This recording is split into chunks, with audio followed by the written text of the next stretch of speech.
So one of the pathways that's on display with regards to the formulation of an identity, let's say, is this injunction, which is really a temptation to love yourself. So we should take that apart. Now, the first question might be, well, what do you mean by yourself? And one answer to that is the person I am now. And you should love and feel good about the person you are now. And that's actually a dubious proposition for a variety of reasons. One is, whatever yourself is not only what you are. Yourself is also what you could become, and what you will and could become. And so to love yourself properly is not only to love what you are, who you are, whatever that means, but to love who you could become. Now, one of the things I've observed is that it's very demoralizing, let's say, for the typical young man. It's true for the typical young woman as well. So we'll say the typical young person who's miserable and maladjusted psychologically and socially, if you just go to them and say, well, you should feel good about yourself, because they think you're good just the way you are. You're perfect just the way you are. You should accept yourself just the way you are.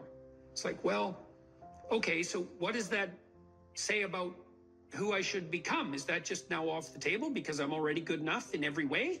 So am I done or something? What about who I should become? And then, well, how should I feel good about myself when I don't? Because I'm not getting along with myself. I'm anxious and hopeless and nihilistic and depressed, and I'm not getting along with other people. So how is it that that's all somehow something I should feel good about without being deluded?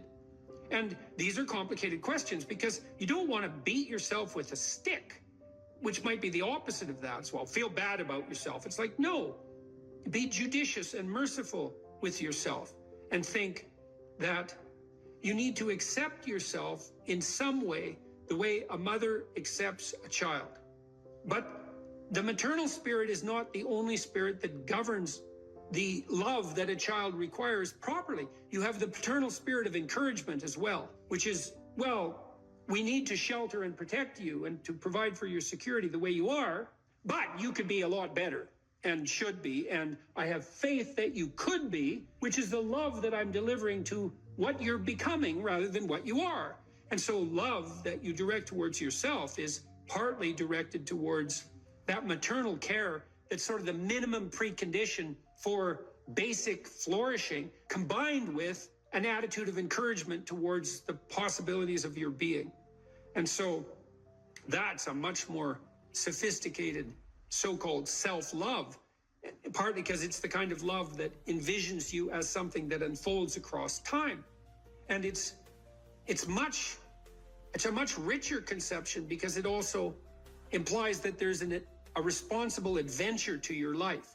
Like you're not all you could be, and there's pain in that, and there's the necessity for a certain amount of judgment about that, and even a certain amount of exclusion, because what you are that is insufficient in some sense should not be allowed to propagate further. But if it's conjoined with encouragement, it's like, yeah, you're in a rough situation there, kiddo, but here's some things about you that are virtuous and good, and they're pretty powerful actually, and if you just made those more manifest, you could dispense with a lot of this immaturity and misery, and you could expand yourself out into life physically and psychologically, and you could start walking this pathway that makes things better. And the thing is that as soon as you start walking the pathway that makes things better, then things immediately become better, because your whole orientation changes. And if you're in a bad place but you're escaping, that's pretty positive, even if it's a bad place. And you might think, well, it's still bad, but it's better. It's like, well, that's a lot better than a bad place that's getting worse. That's for sure, because that's hell. Hell is a bad place that's getting worse. That's for sure. And so if you take the bad place and it's getting better, well, it's already not hell. That's a start.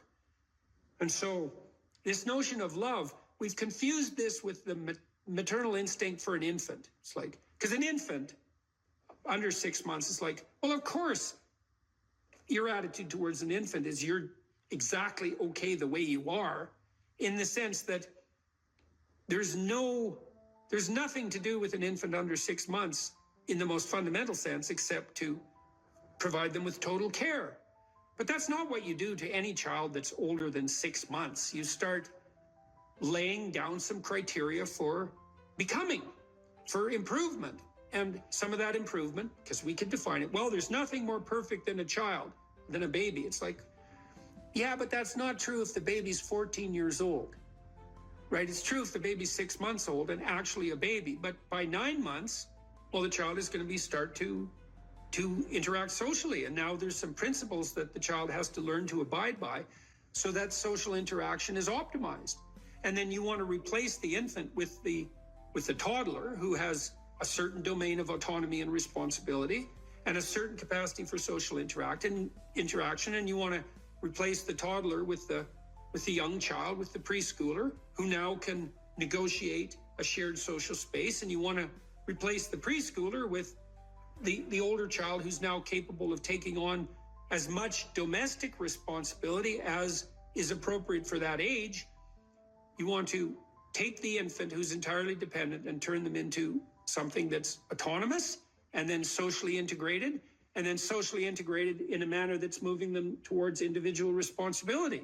And the love is not only love that's devoted to what they are at any point, which is that encompassing maternal love, say, but the love that says, yeah, kid, you know, we're pretty happy you're around, but the new you is going to even be better. And that's encouragement. And that's part of love. It's half of love, that's for sure. And you want to direct that to yourself as well. It's like, you don't want to judge who you are so harshly that you just destroy yourself and everything is cast into the pit. You want to take a look at yourself and say, look, you know, you're a person among persons and you have intrinsic worth and you have your flaws, your sins, your domain of ignorance and inadequacy. But that doesn't mean that you're entirely worthless because of that. You have a base level value. That's intrinsic worth, let's say, that's reflective of the fact that you're made in the divine image in the most fundamental sense. You have intrinsic worth, and that's due a certain degree of baseline love. But there's the becoming problem. It's like, well, especially when you're young, most of you is still in the becoming phase. And so why wouldn't encouragement be the hallmark of love? It's like, get the hell up, get your act together, adopt some responsibility, put your life together, develop a vision, expand yourself beyond the narrow confines that are causing your misery. And we think you can do it. You could do it. You should do it. The world would be better off if you did it. You'd be doing better if you did it. Everything would work out better. Why would we not work to make everything work out better? And you're the person who could do it. And you tell young people that, and they think, well, no one ever told me that before in that way. And they think, well, maybe I should get my act together. And then they go out and try to get their act together in some micro ways. And they think, well, turned out that worked. And I'm less miserable. I could try doing it a little bit on a broader scale. And they try that and they think, wow, people seem a lot happier with me. I have more friends and I'm more popular and I'm a little more physically attractive because I'm standing up a little bit straighter. And then away they go. And why would you, unless you believe that human being is corrupt and pathological in its essence, which many people now seem to believe, or at least some dread spirit seems to insist, and people agree with it. If you don't buy that, then you think, well, yeah, you unfold, man. Unfold all those manifold possibilities that lurk within and be a force for good in the world. And that'll be the adventure of your life. And I guess we could also add to that a bit of a disquisition on truth. So you should be oriented by love. And you could say, well, that's the desire to care for being and becoming, however it's manifest, to want that to turn out in the best possible manner. That could be your goal. I want things to turn out in the best possible manner. And you have to decide if that's true, because people are tempted to create little hells around them all the time. So don't be thinking that necessarily you want that, because it's not that easy to orient yourself so that that's all you want, because you're bitter and resentful and angry. And so all of that's going to interfere with that vision of love. And then you might say, well, now that you have that vision, what do you have as weapons to clear your path, let's say, or to set things in order as you move forward? And one of the answers to that is, we have truth. Well, why? Well, because you want to contend with the world the way it is, obviously. So truth is going to be useful in that endeavor.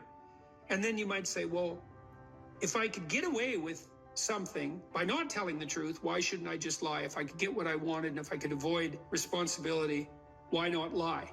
And the first answer is, well, what makes you so sure you want to avoid responsibility, except narrowly in this moment, because it's not a good medium to long-term strategy and everyone knows it. And what makes you think that manipulating people in the short term so that you can gratify a whim is going to be a useful iterative strategy? It's like it's not. So you can dispense with that. And so what do you do when you tell the truth? Instead, is you predicate your actions on an axiom of faith, which is that nothing better can happen than that which happens if you live in truth. And that's a statement of deep religious faith, because the evidence for that can only be gathered as a consequence of manifesting the actions that are predicated upon that axiom of faith. You don't know till you lay it out. But you can say, well, I believe that the truth will set me free. And then you think, well, the truth will set me free. Who's me? Back to identity. Well, if you're lying, it's not you by definition, because if you're lying, you're attempting to implement a falsehood. You're attempting to falsify the world and yourself. That's what a lie is. And so if something happens that's good because you lied, it's not happening to you. It's a reward for the spirit of deceit that you allowed to inhabit you. And if you reward the spirit of deceit that you allowed to inhabit you, it will grow. And I would not recommend that. That's a very bad idea. In the contrary situation, you live and speak in truth, and then things happen. They're happening to you. That's your life, man. That's your adventure. And one of the things that's very interesting about the truth in that regard is that it provides a certain optimal unpredictability. You know, if you're talking to someone, you think maybe you're being interviewed, or maybe you're having a discussion with someone, you think, I'd like to impress this person. It's like now you have a little vision of what the instrumental outcome of the conversation could be, so that it reflects positively on some narrow conception of a desired future state. I want this person to be impressed with me, so I'm only going to say things they want to hear and that sound impressive. That's all lies. It's like, well, maybe you'll get that result, but it won't be what you want, because it's predicated on a falsehood. Instead, you could just have a conversation with the person, like a real conversation. It's like, what do you think? Here's what I think. Do you like it or not like it? It's like, well, I don't know if you like it or not like it. It's like, we can talk about that and why, but it's still what I think. And that doesn't mean it's right, but it's what I think. Well, then you lay that out, and then what happens to you is what happens to you. And then it's unpredictable, because imagine you're speaking deceitfully and instrumentally. You want something from someone.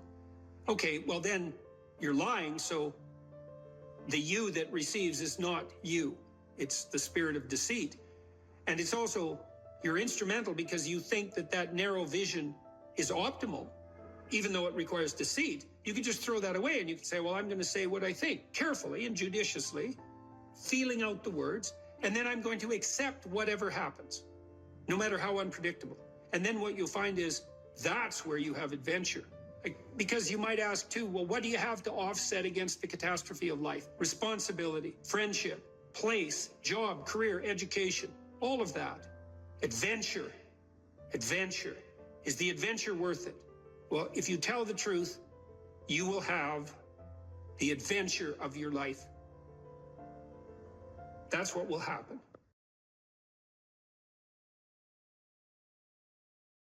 It's with our fantasy that we first meet the unknown, right? Well, look, say you're going out with a new person. It's like, what do? You project a fantasy on them, and then you fall in love with the fantasy. And aren't you stupid? Because you're going to find out that the match between your damn fantasy and the actual person is tenuous at best. And so Jung would call that a projection of either the anima or the animus. You know, the anima is what a man projects onto a woman he finds desirable. It's like, oh, she's the perfect woman. It's like, well, how do you know that? You've like seen her for 4 seconds, you know, but it grips you. And the same thing happens in the opposite direction. And it's an action of instinct, you know. It's like you fall in love with the image. But interestingly enough, what you do in a relationship that works is that you actually, I think that what you see, it's a rough approximation. When you project the ideal and fall in love with it, you see what could be. It could be that, but it's going to take you a hell of a lot of work, because like you got no shortage of flaws and the other person has no shortage of flaws, and so you're bringing your flaws together, and that's going to produce a lot of friction, and you're going to have to engage in a lot of dialogue before you approach that level of perfection again. But maybe you can do it, and then you get to live happily ever after. Well, wouldn't that be nice? Well, so the unconscious meets the unknown, and it meets it with imagination and fantasy and dream and art. That's how you take, see, you don't just go from what you don't know to fully articulated knowledge in one bloody leap. You can't do that. You have to extend pseudopods of fantasy and imagination into the unknown. That's kind of what theorizing is like, right? Even scientifically, you know, you don't know something scientifically, you generate a theory. Well, it's an imaginative representation that your unconscious is helping you generate. And so you meet the unknown with fantasy. That's what the unconscious is for. From the psychoanalytic perspective, that's what dreams do. And you can see why. You dream about the future.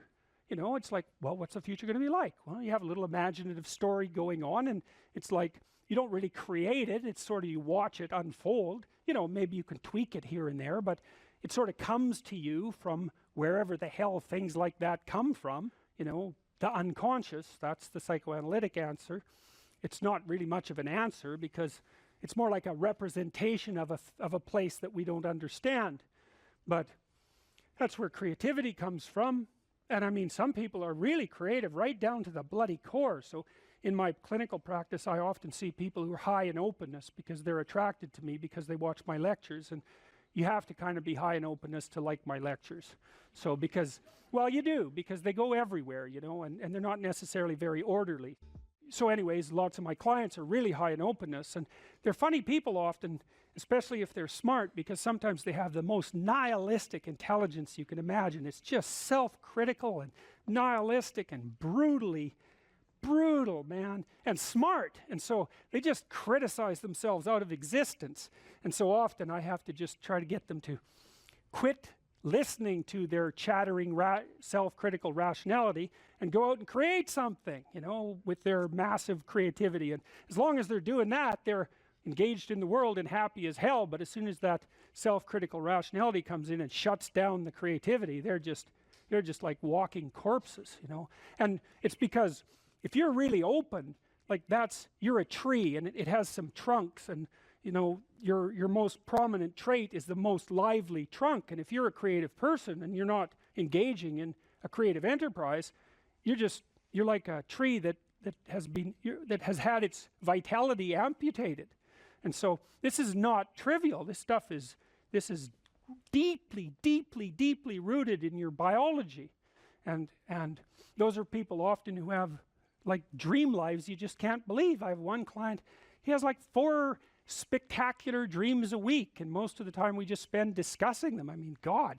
And I had another client who could be lucid in her dreams, which is more common among women. She could ask the damn characters what they represented, and they would tell her. It was like, okay, that was pretty weird. And like a lot of the things they told her were really helpful, and they were not things that she wanted to hear.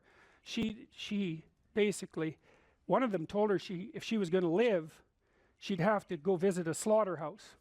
And the reason for that was because she was raised as a little princess and protected from horrible Mother Nature until she hit puberty, in which time she turned into an evil villain, because that's how the family worked. Perfect child, evil teenager, overnight. And then, well, that was hard on her, and she wasn't prepared because she thought the world was princess world, and, you know, she couldn't go through a butcher store without having a fit. And no wonder, you know, like really, Jesus, you know, it's no wonder, but you do it. But she couldn't, so we used to go to butcher stores, and that would make her cry, and that she was a vegetarian, that would make her cry, and, you know, bemoan the cruelty of the world. And it's like, yeah, fair enough, man, those are bloody slabs of meat. It's like, I don't know why everyone isn't screaming when they walk through the butcher store, but you got to get used to it, man, because you can't live in the world otherwise. And so the dream character, who was a gypsy, told her that she had to go visit a slaughterhouse, which seemed rather impractical. And so I asked her if she could think of anything else to do, and she thought, well, why don't we go visit a funeral home and watch an embalming? And I thought, oh, good. That sounds like a fun way to spend a day. And so I phoned up a funeral parlor, and I said I had a client who was terrified of death. Yeah, and I was a therapist who was also a little shaky on the concept myself. And so they had no problem with that. They deal with death all the time, which is really something to think about, right? A human being can actually have an occupation where they do nothing but deal with death, and they don't go stark raving mad. It's like, what the hell's up with that? It's like working in a palliative care ward where your clients that you know have a relationship, all they're going to do is die this week, next week, the week after. People do that. It's like, those people are tough, man. They're tough. So anyways, we went and watched this embalming, which was, I have a rather high level of disgust sensitivity, so it was a little on the rough side for me. But she sat there, and first while she was not, we were outside this little room, she was not looking at that, man, no way. Then she'd kind of go like this, and you know, that was pretty good. And then she'd go like this, and then she'd go like this, and then she watched it. And then she asked if she could go in, and she put on a glove and she touched the body, and she didn't have a fit, she didn't have a panic attack. And so she walked away from there learning that there was a hell of a lot more to her than she thought there was, and that she could see things that she didn't think she could see and live. And after that, she sort of had a touchstone. It's like, well, I'm kind of afraid of this. Well, is it as bad as going to see the embalming? No, it's not that bad. Well, I guess I can do it. It's like an initiation, right? She had an initiation. And so did I, you know. And I learned a lot from doing that. I learned that one of the things you need to do if you're going to be a human being is to prepare yourself to be useful in the face of death. And so when you have a parent that dies, which, you know, shatters people's ideas often, they can't even think about it. If you can't even think about that, man, you've got some thinking to do. Because you need to be able to at least think about that, because otherwise you're just going to be a wasteland when it happens. And you never know, you could even have a higher ambition. Maybe you could even be useful when it happens, instead of being part of the heap of destroyed people who also have to be taken care of. You know, and that's brutal. You have to be brutal to be useful in the aftermath of your parents' death. You know, you don't get to crumble and fall apart, and no, you have every reason to. So you got to be kind of some tough monster to manage that. But do you want to be useful in the face of tragedy, or do you want to be pathetic?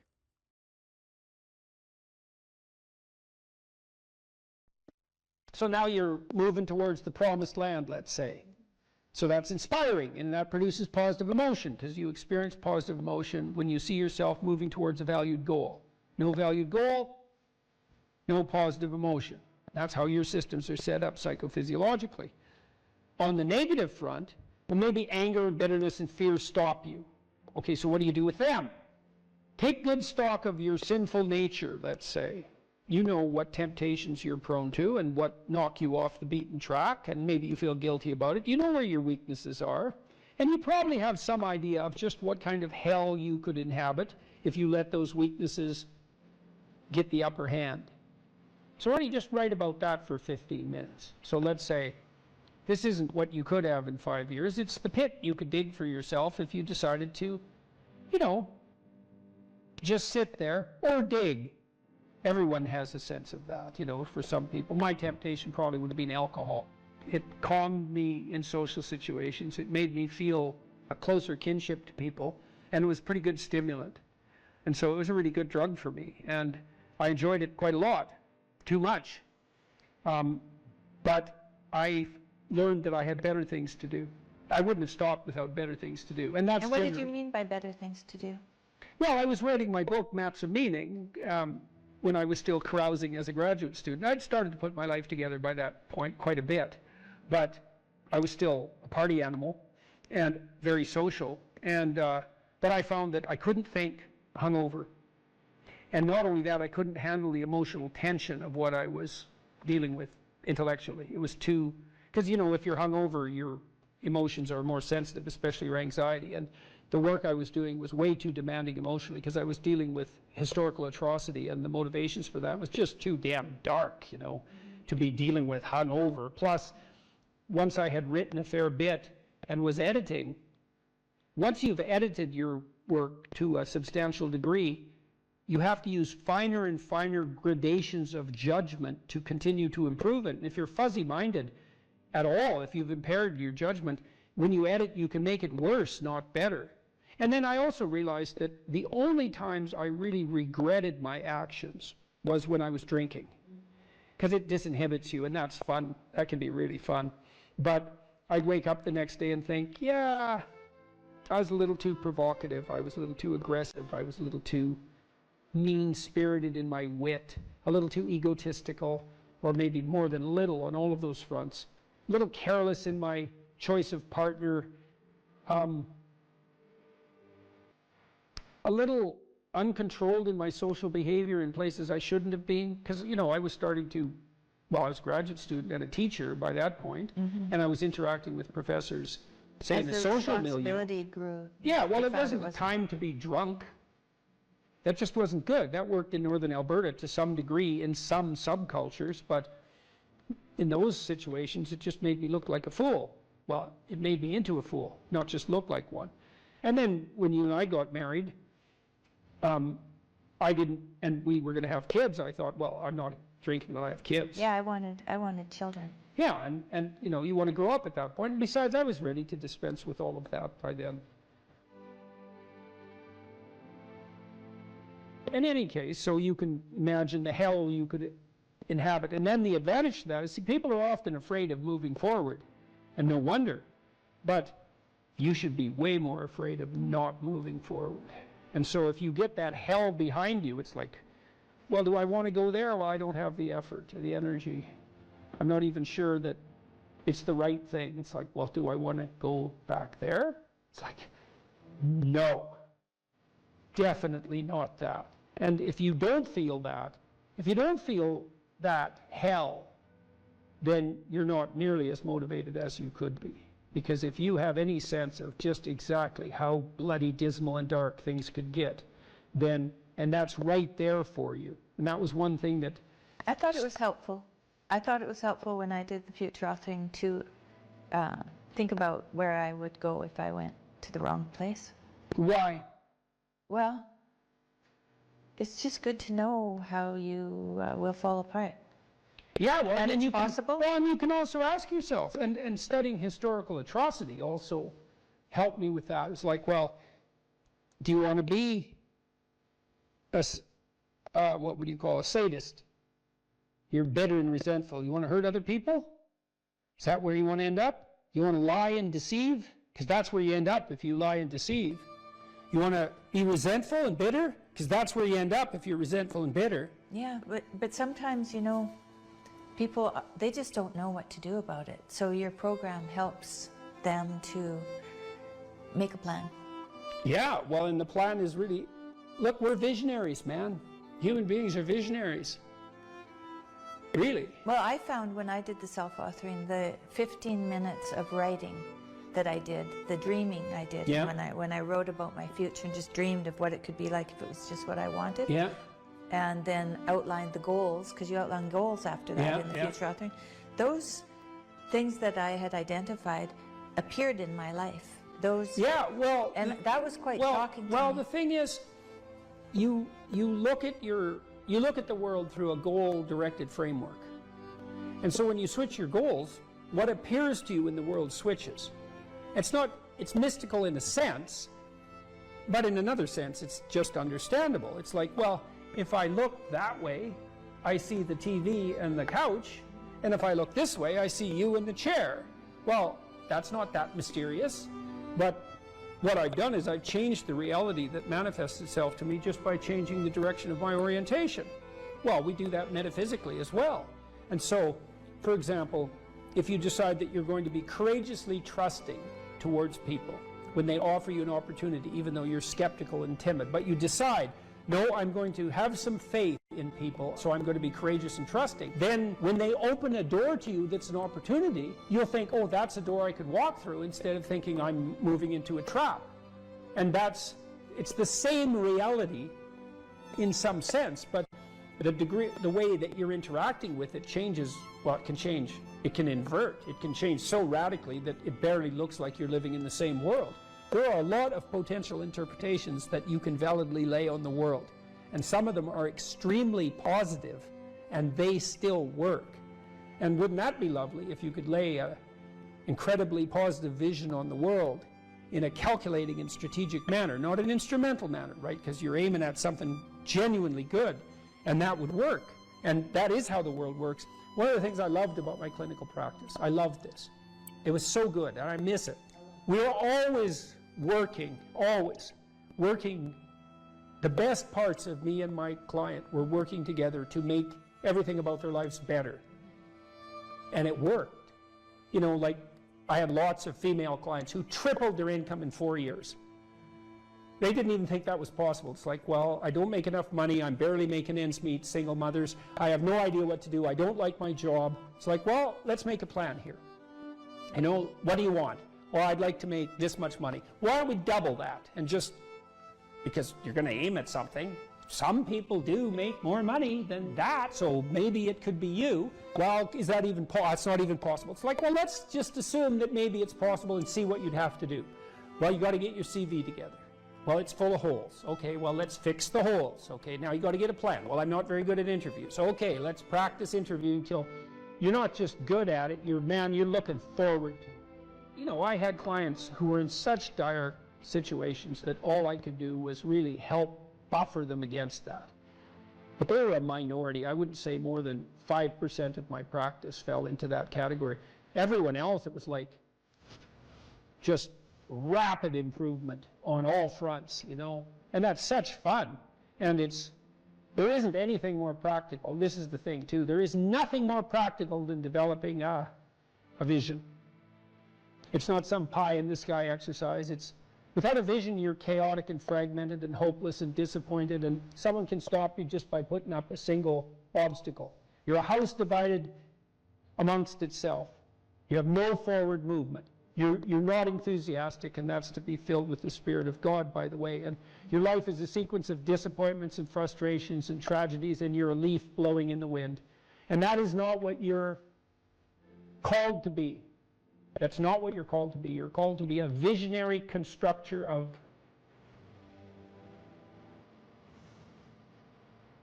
the paradisal vision. Mm-hmm. Really, that's who you are. Terrible as that is to apprehend. And so, well, what do we have to lose? We already will lose everything we have to lose. Yeah. Right? We're all in this game, man. So there's, whether you want it to be this way or not, you are betting everything on your life. What would you estimate are the boundaries between self-care and selfishness? Well, that's a good follow-up question for what we've been just discussing. Well, the first thing we have to sort out there is, well, what do you mean by self? And people make memes about me because I'm always asking for word definitions. But, and it annoys people because they think, well, it's just, you know what that means. It's like, is God real? What do you mean by real? Well, you can't ask that. It's like, well, then you can't ask your question either. What do you mean real? Well, everyone understands that. It's like, really, we do we? We understand what's real. We've got that nailed down.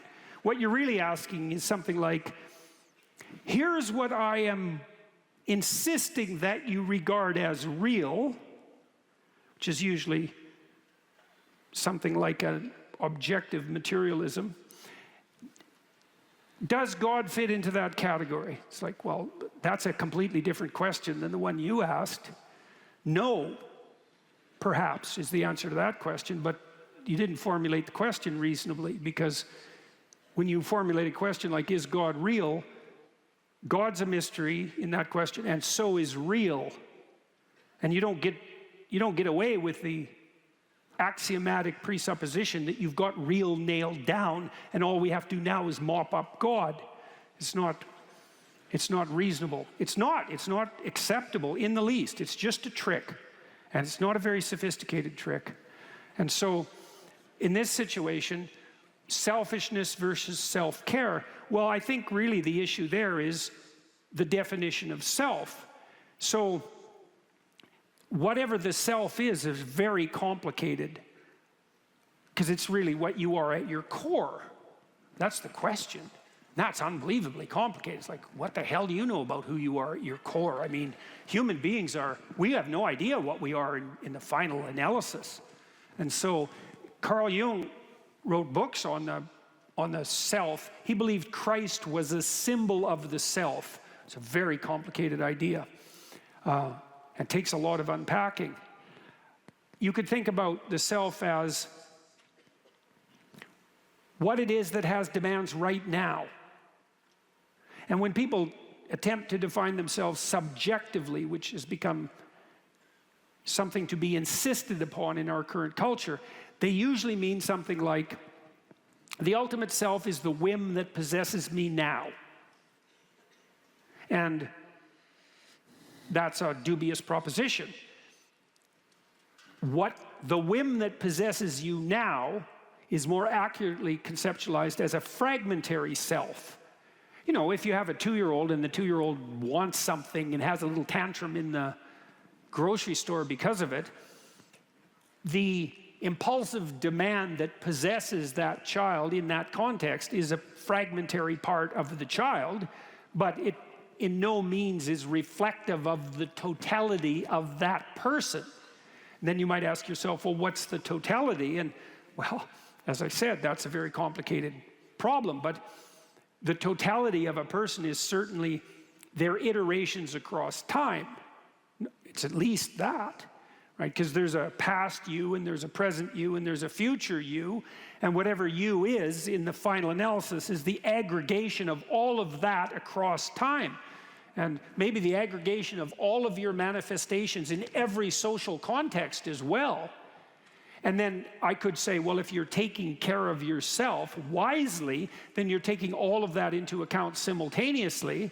And then if that's selfishness, then that could be viewed as a positive good. But if you're subordinating that greater totality to the impulses of a momentary whim, which you've defined as the self, then that's a very bad idea.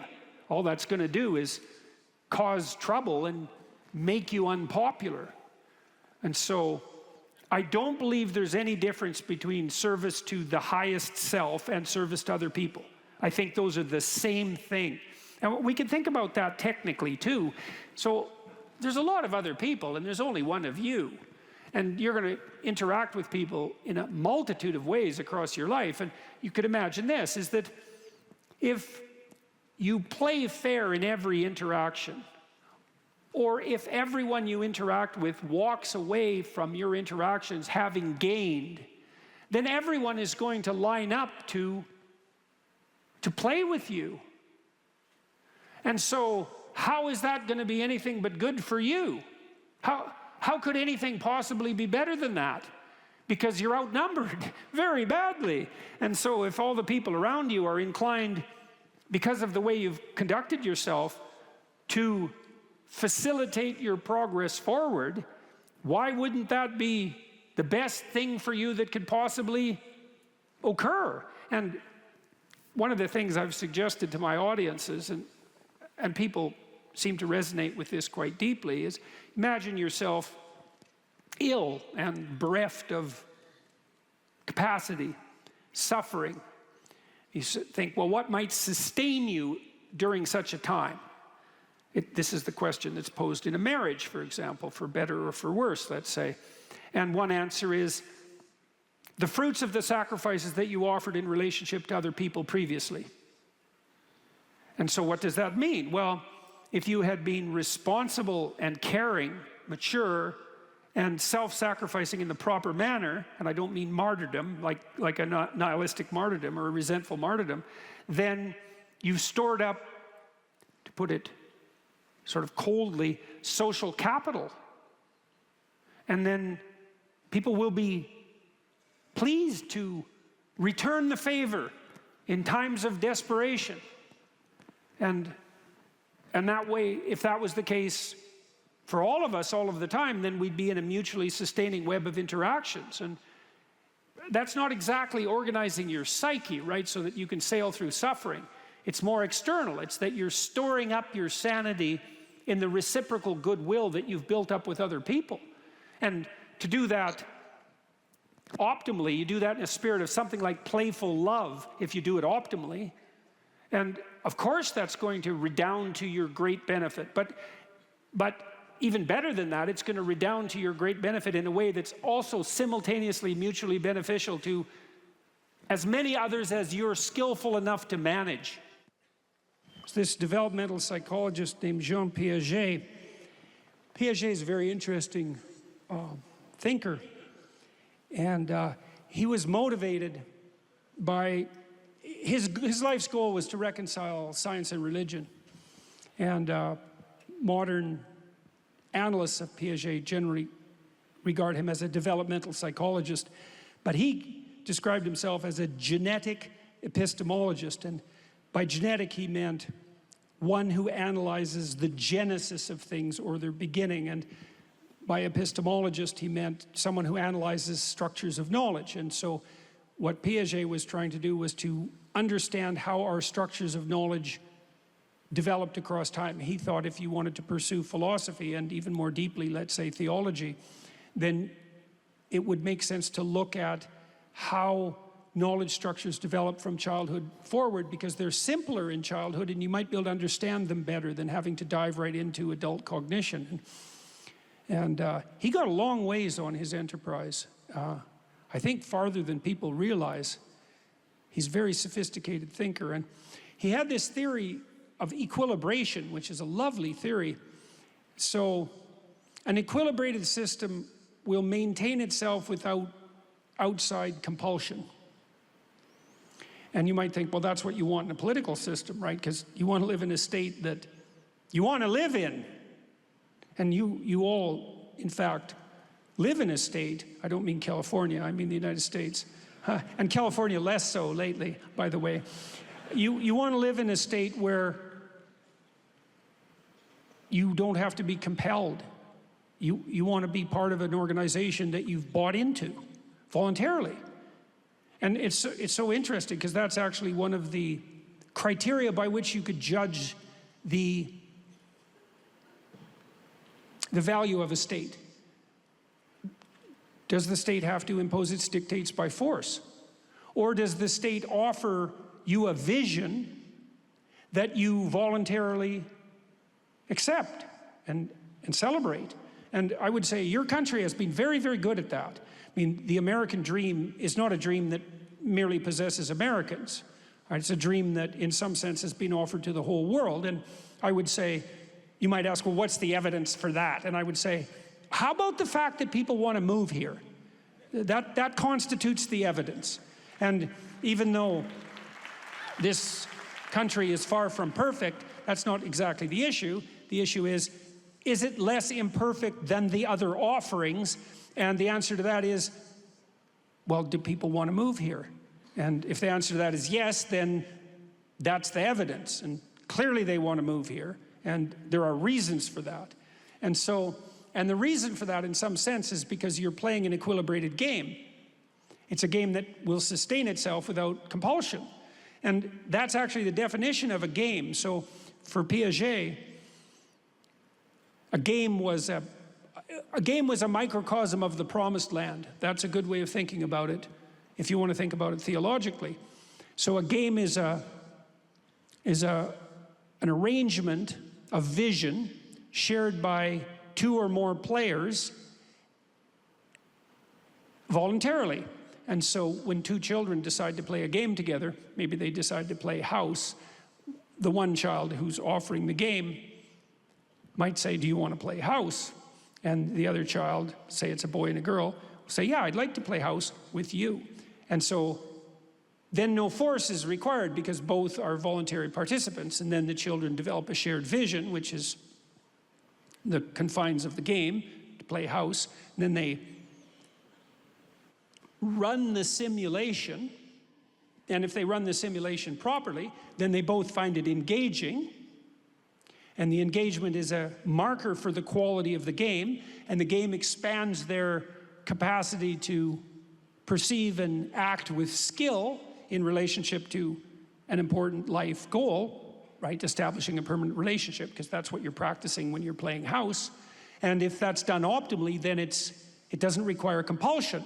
And if the two children are very good at doing that together, then they want to repeat it and continue to develop their skill, and that's what a friendship is. And that's not based on power, right? That's not based on a power relationship. That's so cool to know that, because, you know, the cynics say, well, it's all about power, and they usually say that because they want it to be all about power.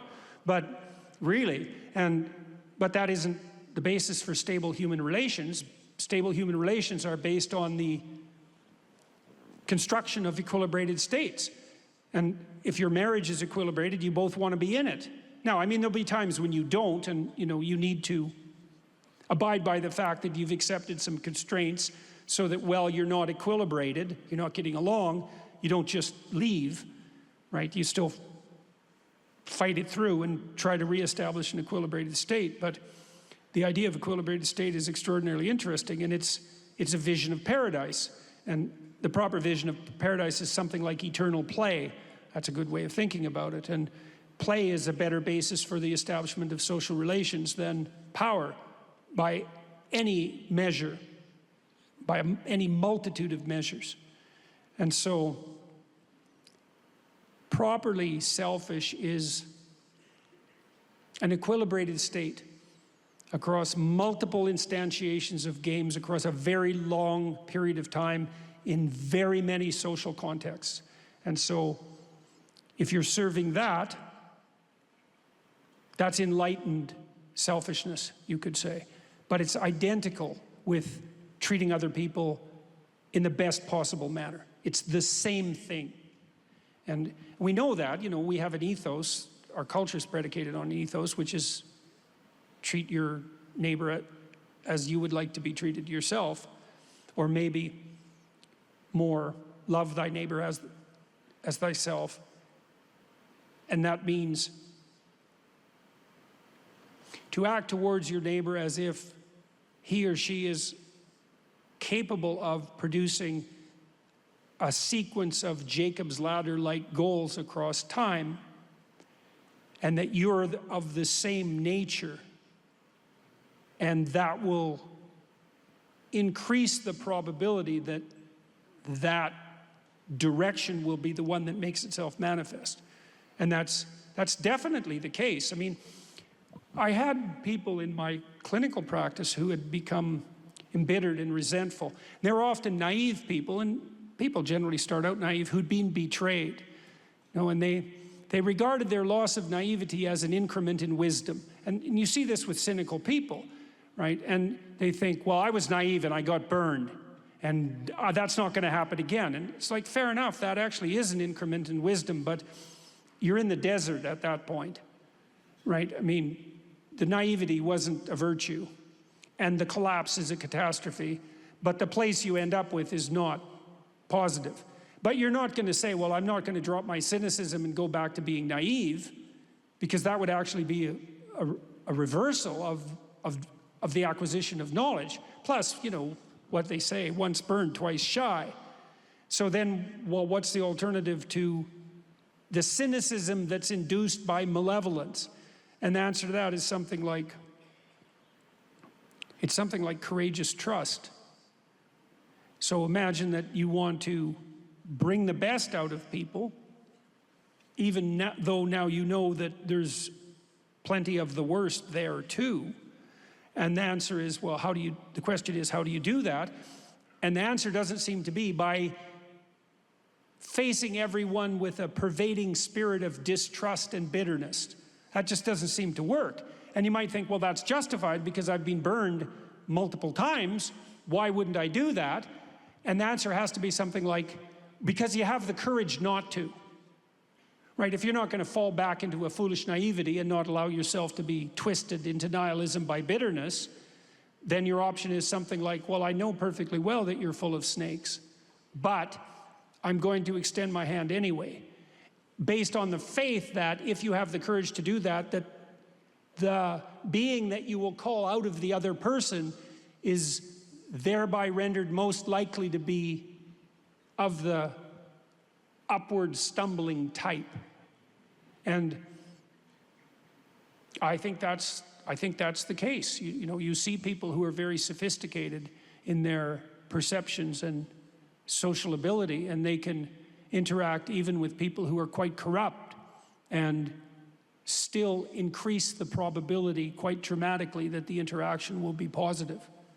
And so, and that's part of that impulse towards the development of an equilibrated state. And so, to reach out your hand like that to your fallen brother, let's say, without being naive, that's part and parcel of acting out that highest order conception of the self. That's the logos. That's how that works. So that's an answer to that question.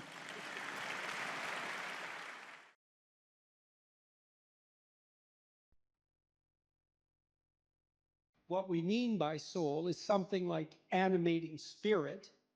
And you might say, well, what's a spirit? And well, that's actually rather easy to answer. So when a child of 4 is playing house, let's say when a child of 4 is playing house, she acts out the role of the mother. But acting out, that's a strange thing, right? Because she doesn't literally duplicate in her actions or her perceptions in the game what she observed her mother literally doing. So, for example, she didn't go into her mother's bedroom when her mother awoke and watched her turn her head in a particular way to awaken and count the number of blinks so that she could mimic that in her play. And you think that's absurd, but it's not absurd if it's just mimicry. It's not. It's unbelievably sophisticated.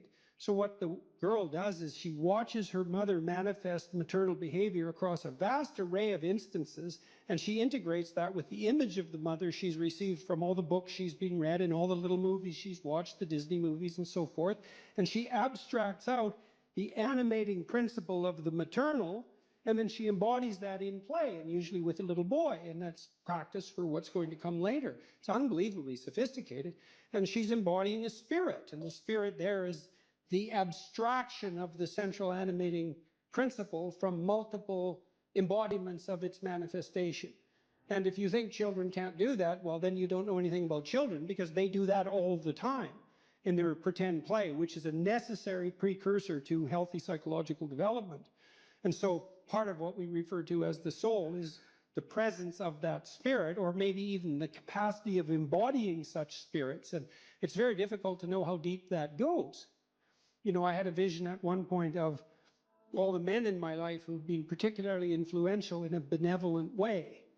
And you think, well, just a mere notion of the idea that there could be a benevolent way that would unite the acts of benevolence across a series of men, that's all comprehensible to you. You take that as a matter of course when you say that there are such things as good men, and you can identify them, right? Something stable about whatever is good across multiple manifestations of incarnation, let's say.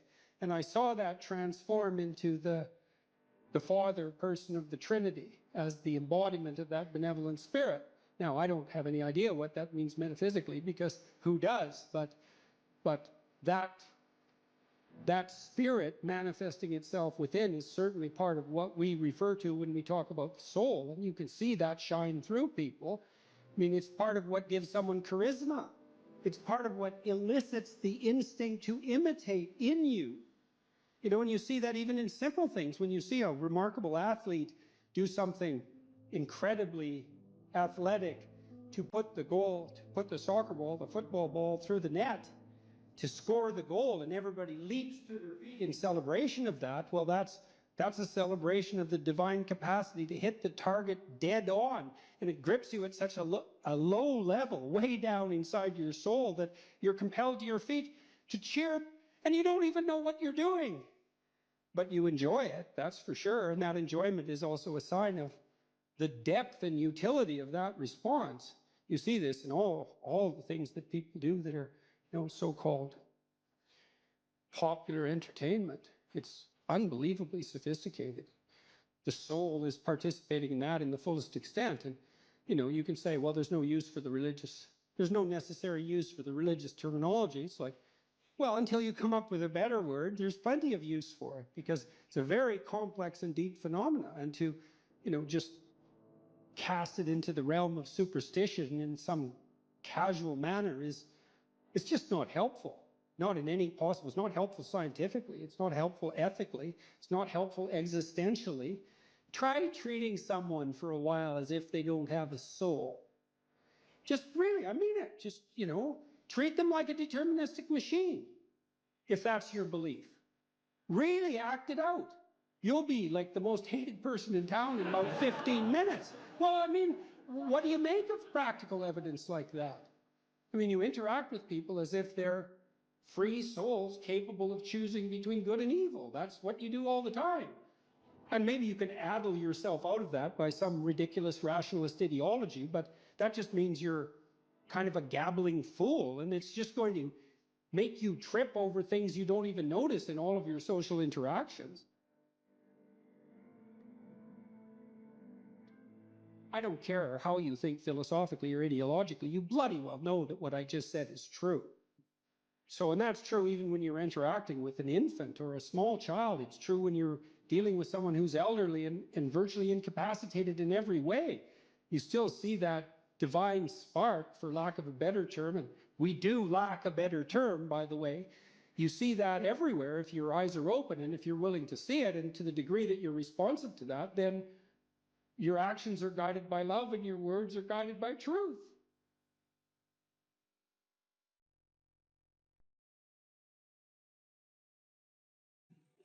You know, let's say I was dealing with a client, and maybe that was somebody who, say a man, 35 years old, he still lived at home. So he was too dependent. His room is a complete bloody catastrophe. And, you know, he's living like a bratty 13-year-old. And that gets pretty ugly by the time you're 35. You know, and he knew it, and I'm sure his mother knew it, although obviously she put up with it, which was probably her mistake, at least in part. But maybe we decide, well, you know, let's start by cleaning your room. And so as a cognitive behavioral psychologist, you engage in a process called collaborative empiricism. And that's partly to solve the problem that you described. Is, well, how do we know we set the right goal?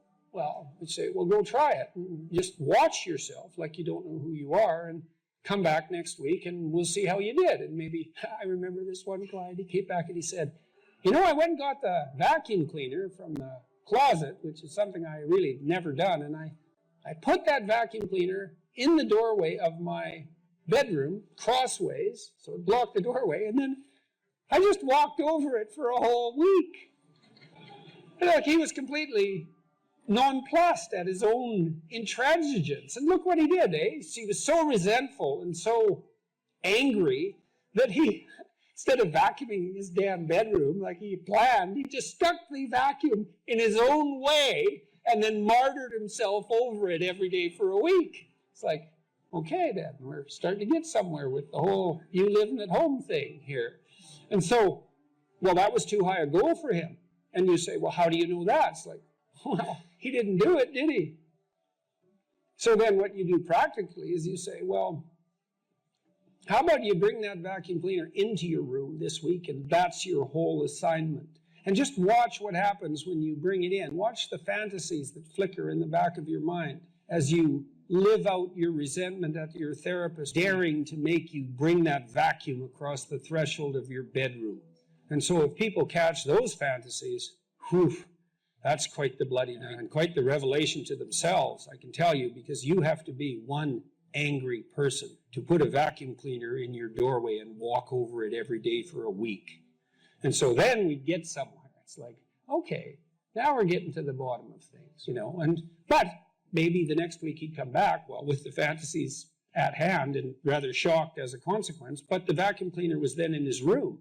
And so he broke the threshold there, you know, and then maybe we'd have to, maybe all he could do was sort out a drawer or half a drawer, something like that. So what you do is, you know, you pick a target that you think is probably reasonable, and you can negotiate that with yourself.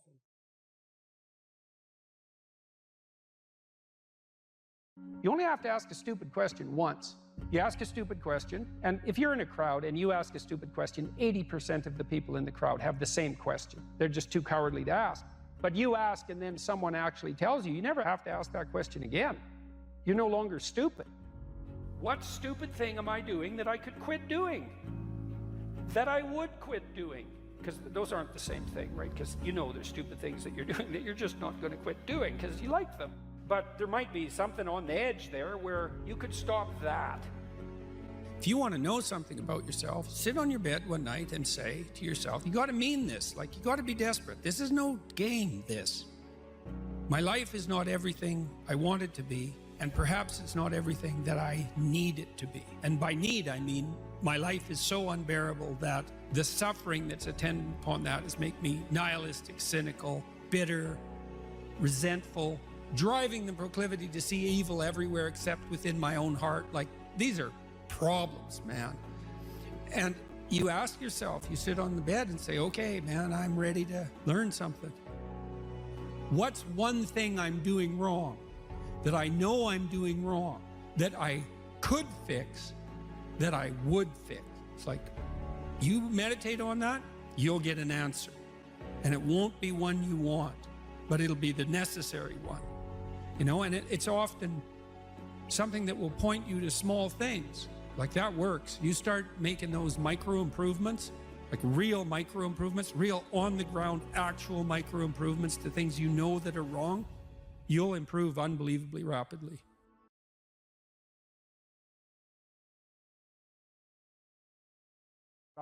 I wouldn't consider myself either naive or particularly optimistic person. I don't think I'm either of those. But this is actually an idea. This is one of the only ideas that I've ever found that I really believe to be rock solid. I actually think that it's true. And it's very optimistic because it says you can use your sense of meaning to calibrate your progress through life. But there's rules. You have to aim at the highest possible good that you can conceive. Now, and that's subject to update, because what the hell do you know? But you start by aiming at the star you can see rather than the dimmer one that you can't yet perceive. And then you decide that you're going to do that honestly, right? That's a big decision. So the first decision, I think, in some sense, is a decision of love. You're going to decide that being is worthwhile and that you're going to work for its betterment. And that's a decision that's based on love. And the second decision is based on truth. Having made that decision, you're going to play a straight game. Having made those two decisions, I think that you can allow your sense of meaning to calibrate your pathway. And then what's so interesting is that you hit a state that's as close to paradisal as you're going to hit right away, because being engaged like that, it's better to be engaged in the solution of a complex problem than not to have a problem at all. And that's no different than saying it's better for there to be being than non-being, because being is a problem. And so if you want to have no problems, then you have no being. And you could say, well, being is so miserable that maybe that's the route we should take. And fair enough, but maybe you can have your cake and eat it too. You can have the damn problem. It can be a problem worth solving, and you can be so engaged in solving the problem that it justifies the fact that the problem exists. And then you get to have the problem and the solution at the same time, and maybe that's better than not having the problem at all. And I believe that, because one of the things I have seen, and I've seen this being so interesting when I've been lecturing to people, especially more recently, and this is also manifested on itself on YouTube. I'm talking to people a lot about responsibility, and it's young men in particular that seem to be responding to that. And I think that's partly because I think that young women, in some sense, have their responsibility map already laid out for them. It's also less voluntary in some sense for women, because they have more complicated problems to solve in the first part of their life, right? Because they have to get the family problem solved. But whatever. I've been talking in a very delineated manner about responsibility, which is a strange thing to sell to people, but responsibility is what gives your life meaning. And so then you might say, well, then take on ultimate responsibility. And what happens? You have an ultimately meaningful life. And then you might say, well, if your life is ultimately meaningful, doesn't matter if it's punctuated by tragedy or even predicated on tragedy. It's worth it. And I think that's true. And everything I've seen indicates to me that's true. Every time I get my clients to take on more responsibility, you know, And it isn't an injunction. You're a bad person, you should take on responsibility. It has nothing to do with that. You can define the damn responsibility. It isn't something that someone else should impose on you. It's not a matter of doing what you should do in some abstract manner. It's not that. It's the choice of what game you're going to play. And you know, you can play the game of the seeker, I would say, and if you play that game, then everyone wins. And it's the best game you can play. And so the answer, in some sense, to the tragedy of life, to the catastrophe of life, to the fall, is to adopt the responsibility of mortality that goes along with that, and to play that game maximally. And paradoxically, it's in the willingness to do that that the solution emerges. And I don't, you know, I have done my best with every single thing I've talked to you guys about. I have done my best to do what Dostoevsky does in his novels, which is I make a proposition and then I spend months or years trying to figure out if I can take the bloody thing apart, if there's something wrong with it, because I want to find out. I want to hit it with a hammer and see if it breaks. And what I've been trying to do is to tell you all the things that I've gathered, let's say, or laid out or articulated or discovered over the last 30 years that I have not been able to break with the biggest hammer that I could take to them. And I guess that's the fundamental one, is that I believe that the idea that lurks in these images, derived from very different cultures, it's the same idea. Life is suffering. Right, indisputable. What do you do about that? You voluntarily accept it and then strive to overcome the suffering that's a consequence of that. And you do that for you, and you do that in a way that makes it better for other people. And then that works. And one question might be, well, how well does it work? And the answer is, the only way that you can find out is by trying it. That's it. That's the existential element of it. The proof is to be derived by the incarnation of the attitude in your own life. No one can tell you how it will work for you. It's the thing that your destiny is to discover that. And you have to make the decisions to begin with. It's like, because you can't do this without commitment. You have to commit to it first. That's the act of faith that Kierkegaard was so insistent upon. You have to say, I'm going to act as if being is good. I'm going to act as if truth is the pathway to enlightenment. I'm going to act as if I should pursue the deepest meaning possible in my life. And there's reasons to do none of those. They're real reasons. So it's really a decision. But you can't find out what the consequence of the decision is unless you make the decision. I think the same thing happens when you get married, by the way. So if you think you might leave, you're not married. And then you think, well, the marriage didn't succeed. It's like, well, maybe you were never married. Because the rule is, you don't get to leave. And there's a reason for that rule. Now, I'm not saying that there aren't situations where there should be exceptions made for that. That's not the point. The point is that there's some games you don't get to play unless you're all in. And the other thing that's so interesting about being alive is that you're all in. No matter what you do, you're all in. This is going to kill you. So I think you might as well play the most magnificent game you can while you're waiting. Because do you have anything better to do? Really? Why not pick the best thing possible that you could do? Why not do that? Maybe you could justify your wretched existence to yourself that way. I think you could. That's what it looks like. You know, people find such meaning in the responsibilities they adopt, it stops making them ask questions about what life is for. If you have a newborn child, for example, like, unless you're really in a bad way, psychotically depressed, or maybe your personality really needs some retooling, you stop thinking about anything but ensuring that that baby is doing well. And if someone comes along and asks you an existential question about your commitment to that, the right response is, why are you asking me such stupid questions when this is manifesting itself right in front of your eyes? Like, how blind can you be? That isn't a time for questions about the meaning of life. The answer is right in front of you. And if you can't see it, it's not because life has no meaning, it's because you're blind. I mean, that's what the image of the Virgin Mother and the child is all about. It's like, what's the answer to the meaning of life? Here's an answer. It's like, well, I'm going to criticize that. Well, go right ahead.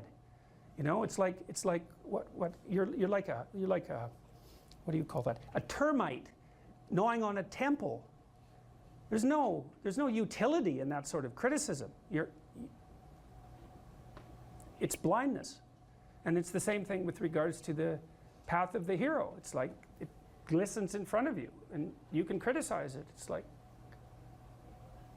fine, put the cart before the horse and see how far you get. So I thought, to bring full closure to the class, I was trying to solve this terrible puzzle that confronted me and many other people about how it was that human beings got themselves in such a tangle about what they believed. Such a tangle that we were pointing the ultimate weapons of destruction at one another, which, by the way, we are still doing. And I thought, okay, well, I understand that. We need our belief systems. They orient us. And that means there will be conflict between belief systems, and that can be a catastrophe. And that's being played out everywhere, again, in very many ways. What's the solution to that? Well, one possibility is there's no solution. It's just mayhem all the way around. Could be the case. But it seemed to me, as I delved into it, that the proper solution to that was to live properly as an individual, because you're more powerful than you think. Way more powerful than you think. I mean, God only knows what you are in the final analysis. You're blind to your own weaknesses, but you're also blind to your own strengths. And so then I think, well, if you got your act together, it'd be better for you, and instantly it would be better for your family, assuming they wanted you to get your act together, and not everyone does, and then it would be better for the community. It's like, how far could you take that? If you stopped wasting time, and if you stopped lying, and if you oriented yourself to the highest possible good that you could conceive of, and you committed to that, how much good could you do?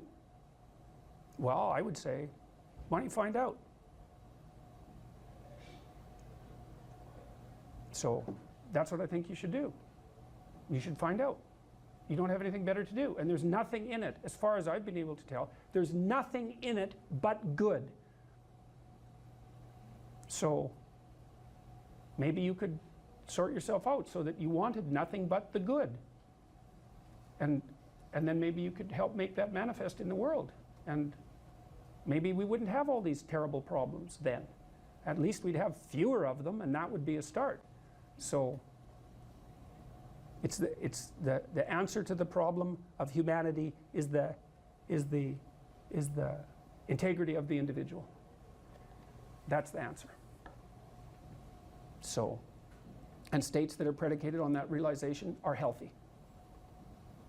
So, and states that aren't are doomed to stagnation and catastrophic collapse. And personalities that are predicated on self-tyranny and the tyranny of others are doomed to collapse. So, and then you think, well, what's the barrier? And the barrier is, are you willing to accept the responsibility?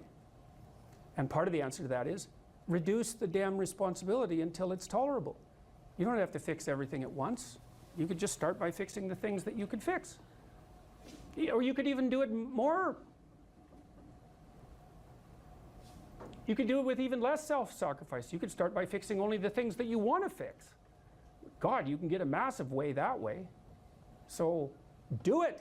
See what happens. That's what you should have been taught in university right from the beginning. It's like, aim at the highest good. Tool yourself into something that can attain it.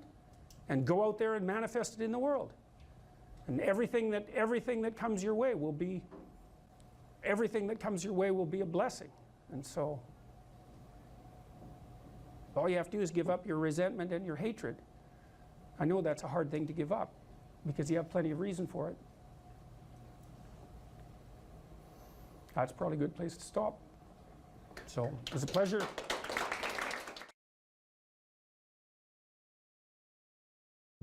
But the young men really need to hear this more, I think, is that you should be a monster. You know, because everyone says, well, you should be harmless, virtuous. You shouldn't do anyone any harm. You should sheath your competitive instinct. You shouldn't try to win. You know, you don't want to be too aggressive. You don't want to be too assertive. You want to take a back seat and all of that. It's like, no. Wrong. You should be a monster, an absolute monster. and then you should learn how to control it. If you're harmless, you're not virtuous. You're just harmless. You're like a rabbit. A rabbit isn't virtuous. It just can't do anything except get eaten. It's not virtuous. If you're a monster and you don't act monstrously, then you're virtuous. But you also have to be a monster. Well, you see this all the time. Harry Potter's like that too. It's like he's flawed, he's hurt, he's got evil in him. He can talk to snakes, man. He breaks rules all the time. All the time. He's not obedient at all. But, you know, he has a good reason for breaking the rules.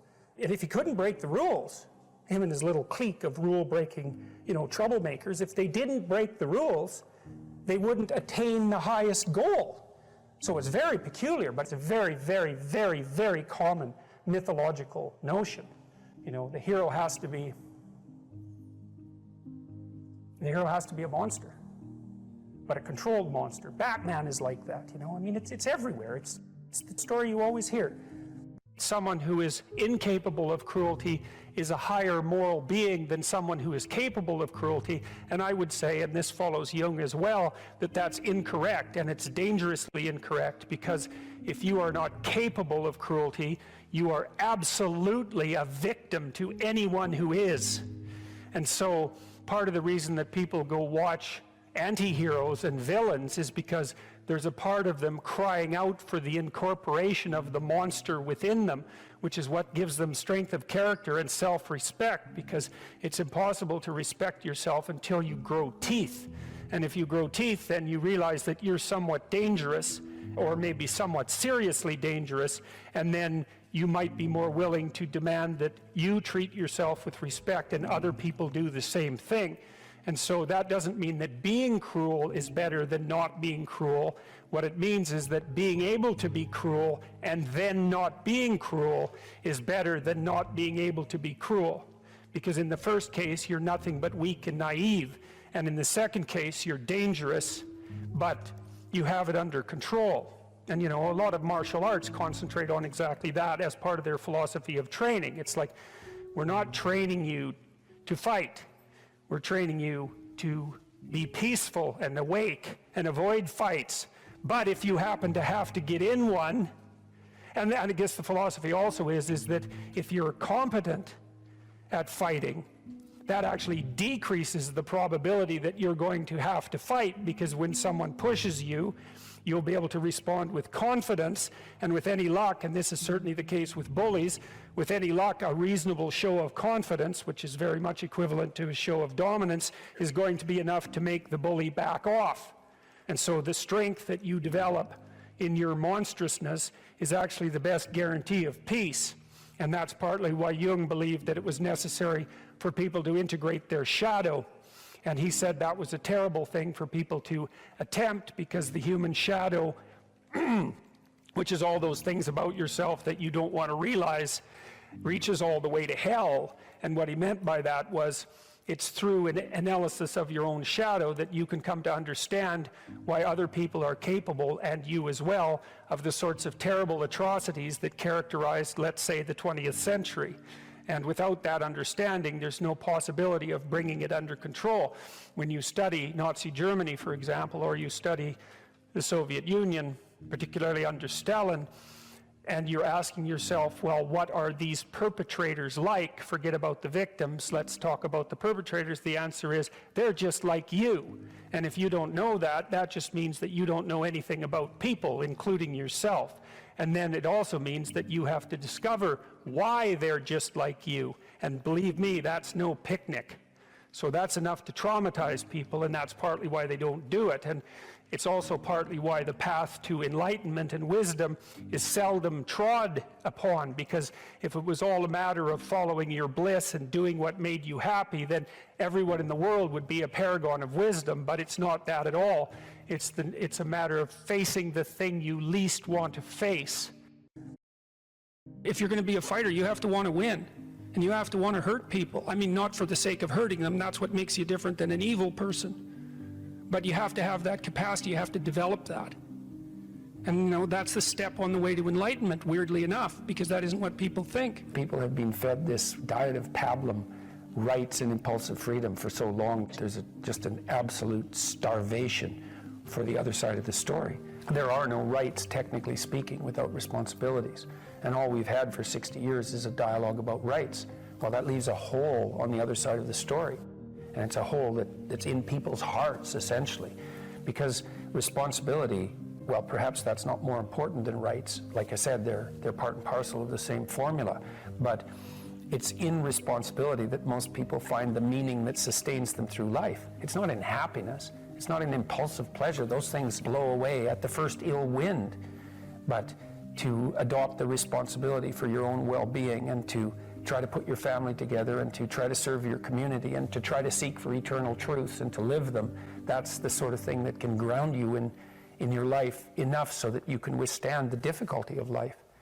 And when you tell people that, especially when you include yourself in the audience, let's say, and you're not finger waving from above, then everyone knows that it's true. There's been this attempt to identify masculine competence and power, let's say, but mostly competence with tyranny, and that's very, very hard on young men. It's also hard on young women, for that matter, but it's very helpful for people to hear that they should make themselves competent and dangerous and take their proper place in the world, because it's the alternative to being weak. And weak is not good. The people who shoot up the high schools, they're weak. They're weak. And life is a very difficult process, and you're not prepared for it unless you have the capacity to be dangerous. That doesn't mean that you should be cruel. It doesn't mean any of that. There's a statement in the New Testament, the meek shall inherit the earth. But the meek isn't well translated. It means something more like, those who have swords and know how to use them but keep them sheathed will inherit the world. That's a way better way of thinking about it. You have to be powerful and formidable and then peaceful, in that order, right? And that's not the same as being naive and weak and harmless, which is what young men are being encouraged to be. It's like, that's a very bad idea. It's a very bad idea, because naive, weak, and harmless means that you can't withstand the tragedies of life. You can't bear any responsibility. You'll end up bitter. And when you get bitter, then you get dangerous. You don't treat adult men as if they're infants. You most want to find will be found where you least want to look. There's this old story that's from King Arthur, and King Arthur has these knights, right? They all sit around a round table, which means they're roughly equal. That's what the round table means. And they're off to find the Holy Grail, and the Holy Grail is the most valuable object. That's what it means. So they're off to find the most valuable thing, but they don't know what it is, and they don't know where it is. But they know that there's a most valuable thing, so in some sense it's akin to them orienting themselves by the star. And they don't know where to look, and so what they decide is, they have the castle, and it's the middle of a forest, and so each knight decides to start looking for the Holy Grail by entering the forest at the point that looks darkest to him. And so what's the idea there? Well, imagine there are things that come easy to you, and that you're fond of pursuing, and that you're happy about pursuing. So you've found those and pursued them, and you've mastered them. So you know all that, but then there's another place that you don't want to go. And so you haven't gone there, and you haven't mastered it, and you're very small in comparison to it because you haven't mastered it, and so it has this monstrous aspect. If what you're doing isn't working, it's where you haven't gone that you need to go.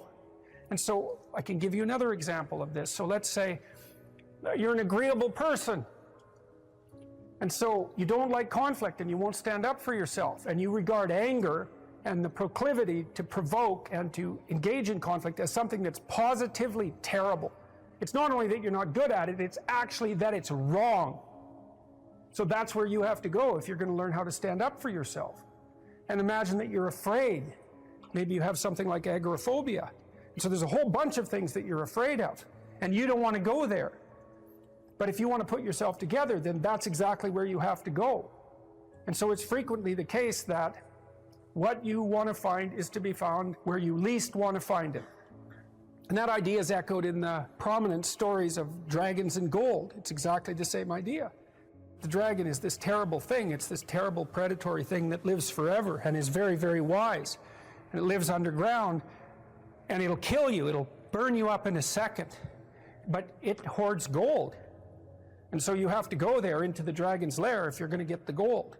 And that's a representation of people's paradoxical relationship with reality. It's like you have to go out there and confront it in order to incorporate what it has to offer to you. But the probability that that's going to be intensely dangerous and push you right to the limit, first of all, those are actually the same thing. If it didn't push you to the limit, you wouldn't gain anything valuable from it. So you don't get one without the other. You don't get the gold without the dragon. That's a very strange, very, very strange idea. But it seems to be accurate. So all of that's lurking underneath this, in this imagery of the whale. Now, the whale, you can think of the story of Jonah. What happens with Jonah is that, roughly speaking, he's a prophet, and God tells him that he has to go to this city and straighten it out because it's veered off the path and it's heading towards doom. And Jonah thinks, I'm not going to that city to tell those people anything like that because they're not going to be very happy with me just showing up there and telling them, you know, everything they're doing wrong. And so he hops on a boat and tries to get out of there. And then God conjures up this huge storm and the boat is about to be swamped. And Jonah admits that it's actually his fault because God's upset with him because he got this direct command to go straighten out the city and he ran off. And so they're not happy about this, but they throw Jonah overboard and the sea's calm and great fish comes up, a whale, and swallows him. And then he's down in the fish for 3 days and it throws him up on the dry land. And then he's learned his lesson by that time and he goes off to pursue his proper destiny. So that's echoed in this story as well, that if you don't follow the pathway that you're supposed to follow, the seas will become stormy for you and something will come up and pull you down and you'll be in a terrible place for some length of time till you learn your lesson. And if you're lucky, you'll get spit back up on shore and then you can go do what you should do. Well, I mean, that's not a lesson that anybody needs to have interpreted. I think everybody understands that. Part of spiritual development is to recognize the satanic tendencies that characterize you and to fully wrestle with them and to integrate them. That's the thing. It's not so much to cast them away. It's to transmute them. You know, and you can see the difference between people who've done that and people who haven't, at least to some degree, because people who haven't integrated the shadow at all are naive.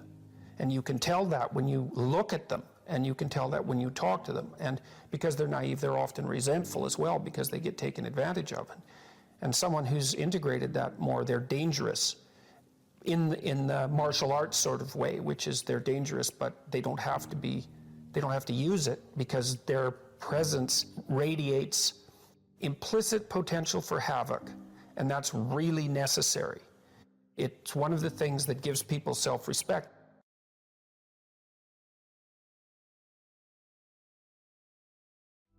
You say you are morally obligated to do remarkable things. Mm-hmm. Why?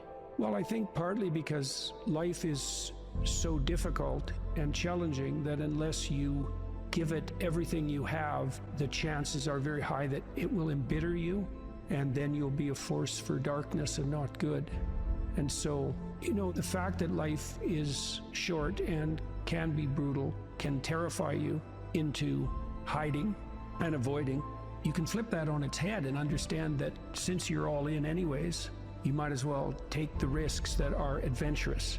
There isn't anything more adventurous than the truth. So why is that a moral obligation? Well, if you hide and you don't let what's inside of you out and you don't bring into the world what you could bring and you become cynical and bitter, you will start doing very dark things. Not only will you not add to the world what you could add, but you'll start being jealous of people who are competent and doing well and work to destroy them. So that's the pathway to hell, really.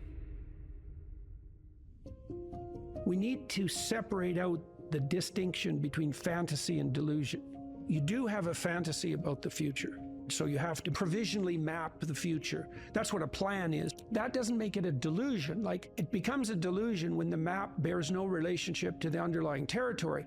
So if you have a strategy for the future, you know, maybe let's say that your strategy for the future is that you have 5 million YouTube subscribers in 3 years. Well, you have no evidence of the strict sort that that's how it's going to be, because anything could happen between now and 3 years from now, let's say. But there's no reason to call that a delusion. delusion. It's one hypothetically possible path of potential, and then you can make the sacrifices necessary to bring that about. So even though it's a fantasy because it maps something that isn't there, it's not a delusion. It's a delusion when you're ignoring elements of your own experience that would inform your fantasy more effectively. You're ignoring them so that you can live in a positive representation of the future without having to pay the appropriate price for it.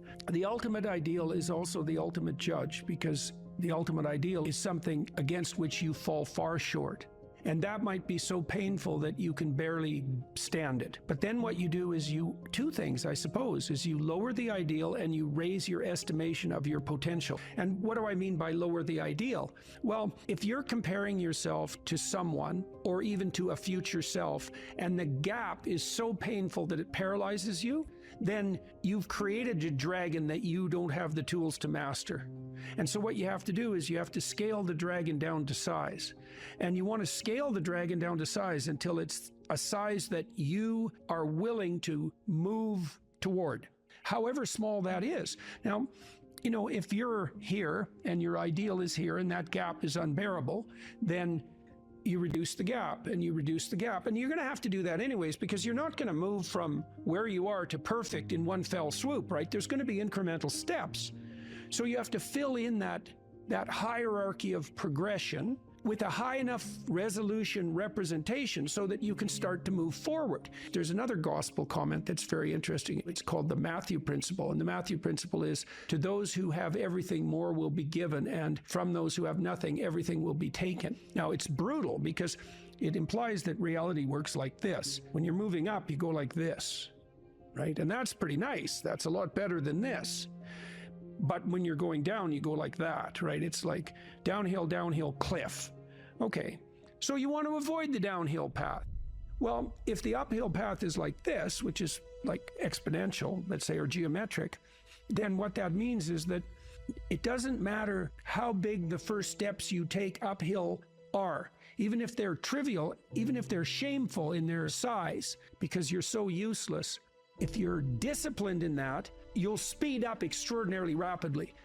And so that's the good news, you might say, is that you can take very small steps, even ones that might be shameful in their size, and you have to admit that to yourself. But once you get the ball rolling, it doesn't roll in a linear fashion, it rolls in a geometric fashion. And this is a really good thing to know, because it can take the sting out of the realization of your own stupidity. It's like, yeah, you know, everybody has their weak sides, let's say, things they're embarrassed about. When I first started going to the gym, I was like 23, and I think I weighed 135 pounds, and I was 6'1", very, very thin, 27-inch waist, something like that. And I smoked like mad, and I drank too much. Like, I wasn't in good shape.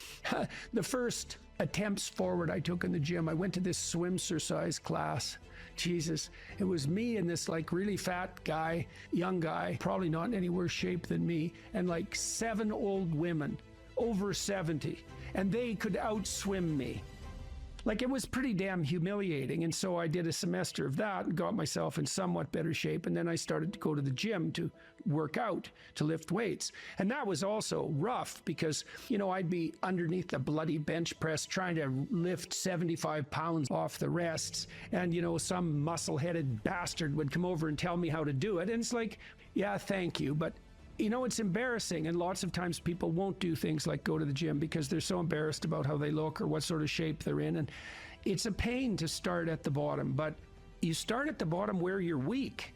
And if you want to rectify what's weak, you have to accept the fact that you're at the bottom and that the first steps are going to be painful. You know, it took me about 3 years, but I stopped smoking, and then I stopped drinking, and I gained 40 pounds of muscle in like 3.5 years, something like that. I basically had to stop doing that because I had to eat like 6 times a day. It was crazy. But I got a lot more physically confident and a lot more coordinated. But the point of all this is, if you're going to rectify your weaknesses, you have to admit your insufficiency to your own shame. Now, if the gap between you and your ideal is so great that it paralyzes you, you shrink that. Things will beckon to you and call to you, and you'll have intuitions about which pathway to take. And you will, in all likelihood, follow those, because what else do you have? You have these orienting instincts. This is another reason why you don't lie. Because if you lie and you practice lying, you pathologize your instincts. And then your intuitions lead you wrong. You don't want to lie because you program yourself falsely, and then you automatically see what isn't there. And then, of course, the world will slap you in the face continually, and you'll think, oh my God, the world's such a pathological place. When the truth of the matter is that, no, you just keep running into things that you refuse to see. And then you think, well, the world's made of nothing but obstacles. It's like, well, you put the obstacles in your own path, and you did that by developing these complex, self-serving delusions, a story that you tell other people about who you are that isn't true.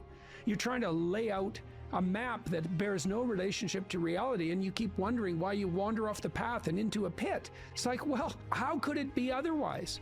People have commented to me many times about my bravery, and I don't like that. It's not right. I'm afraid of different things than the typical person. Maybe that's a good way of thinking about it. I'm way more afraid of the consequences of saying something that's false or wandering off the appropriate path than I am of whatever consequences might come for saying what I believe and doing what I believe to be the case.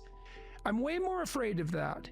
You know, I've been reading the Gospel of St. Matthew. I'm writing a book at the moment called We Who Wrestle with God, and one of the things Christ says to people continually is to not damage their vision, is to not put, that's the best way of putting it, don't occlude your eye. You can see what's in front of you if you're willing to see it. And if you're willing to see it, many of the terrible obstacles in life you can just walk around.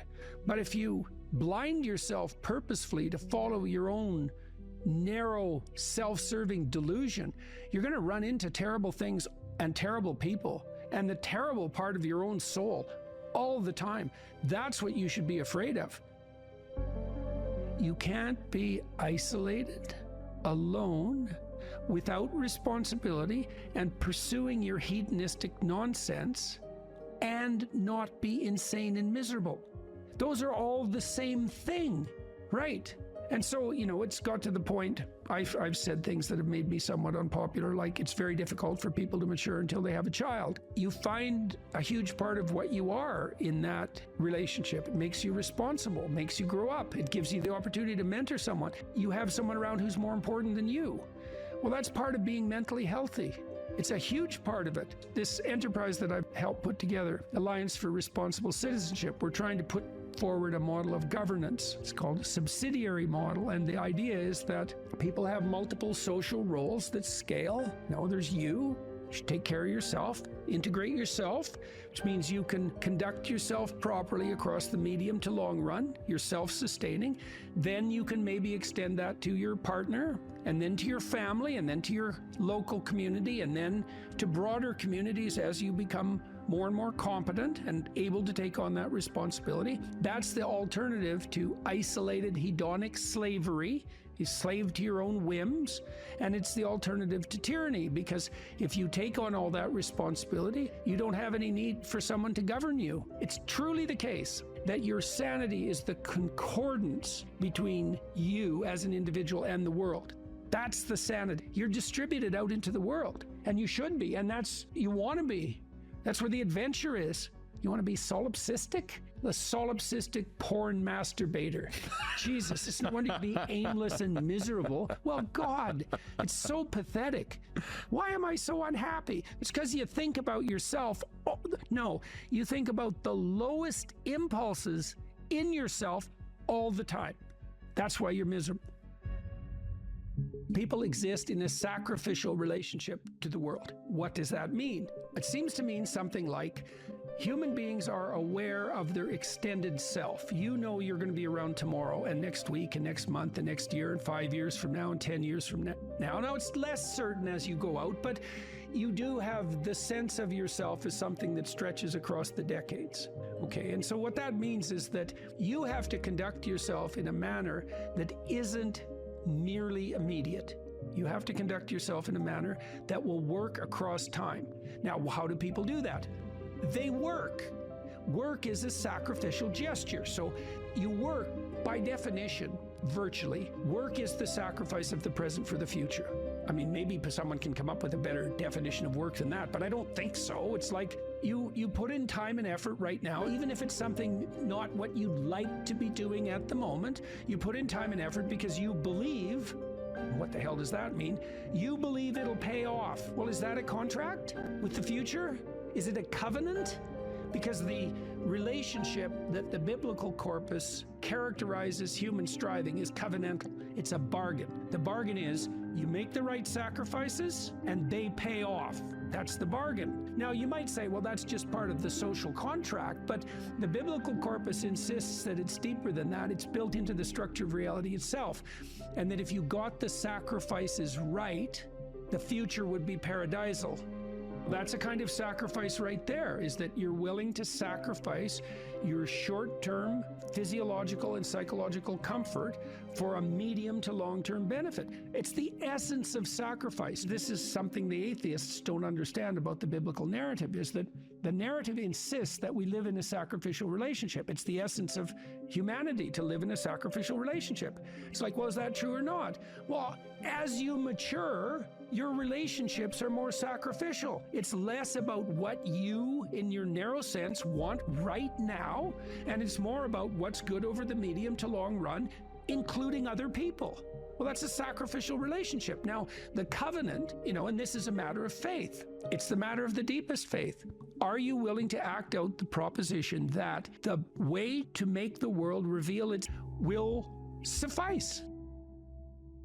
There's technically two different forms of reward. There's consummatory reward. That's what an orgasm is. It's consummatory reward. It brings the behavioral and perceptual sequence to a halt. It ends it, right? At the climax, it ends it. But then it's over. That journey is over, right? Then there's the dopaminergic reward, and dopaminergic reward is evidence of advancement towards a goal, right? Okay, so there's a corollary to that. Well, how do you become optimally engaged? Because dopamine facilitates engagement and focus, which is why drugs like amphetamines can be used for kids who are attention deficit disorder. You tap up the dopamine response, they lock on, right? Okay, so they're locking on to a goal-directed pursuit. The problem with amphetamines is that they can lock you on so hard you can't get out of the frame. So like kids on amphetamines will obsess, for example, about cleaning up their closet. They can't switch to the next activity. Okay, dopaminergic reward is reward that's accrued in relationship to a goal. Okay, so what's an implication of that? Well, pursue the highest possible goal. Well, why? Because the kick from advancement is higher. Now, you have to balance that. It can't be, you have to advance, right? Because imagine the reward's got two components. Number one is you're moving towards something valuable. Okay, so you want it to be as valuable as possible. Okay, but you have to be moving. You need something extremely valuable that you can move towards. Okay, so part of the reason that you establish a relationship with God, let's say, is because that's what sets the upper bound to your vision. It's like, I want things to be the best they could be. That's a vision of paradise. Well, that has to be fractionated into, your proximal decisions, but lurking behind that should be this continual movement towards, what would you say, a heaven that recedes as you approach it. That's the proper vision of heaven. A heaven is a place that's perfect and getting better, both at the same time. That's what music shows you, because a great piece of music is perfect, but it's just getting better as it unfolds. And you need that. This is part of the problem with a static utopian vision, something Dostoevsky criticized. If you gave people nothing but consummatory reward, he famously says, so that they can do nothing but sit in tubs of hot water, eat cake, and busy themselves with the continuation of the species, human beings would break that all to hell in a moment just so they have something interesting to do. If you run yourself through a disciplinary process, so you accomplish something, maybe you don't attain the goal you were aiming at, but you accrue a new way of looking at the world and a set of skills. Well, if you just keep doing that, you have multiple ways of looking at the world and more skill. Well, that's your storehouse of treasure. As you walk through life in your normal mode, things will call to you. And if you pursue them, they will take you deep. It doesn't really matter what it is that call. What matters is that you pursue it, and you pursue it to the depths. And as you pursue it to the depths, you will become transformed. And if you do that without reservation, that will turn you into the person who frees the slaves and opposes the tyrants. And that is how it works. That's the call. And that can happen in any direction, virtually any direction. You just have to pursue it with sufficient faith.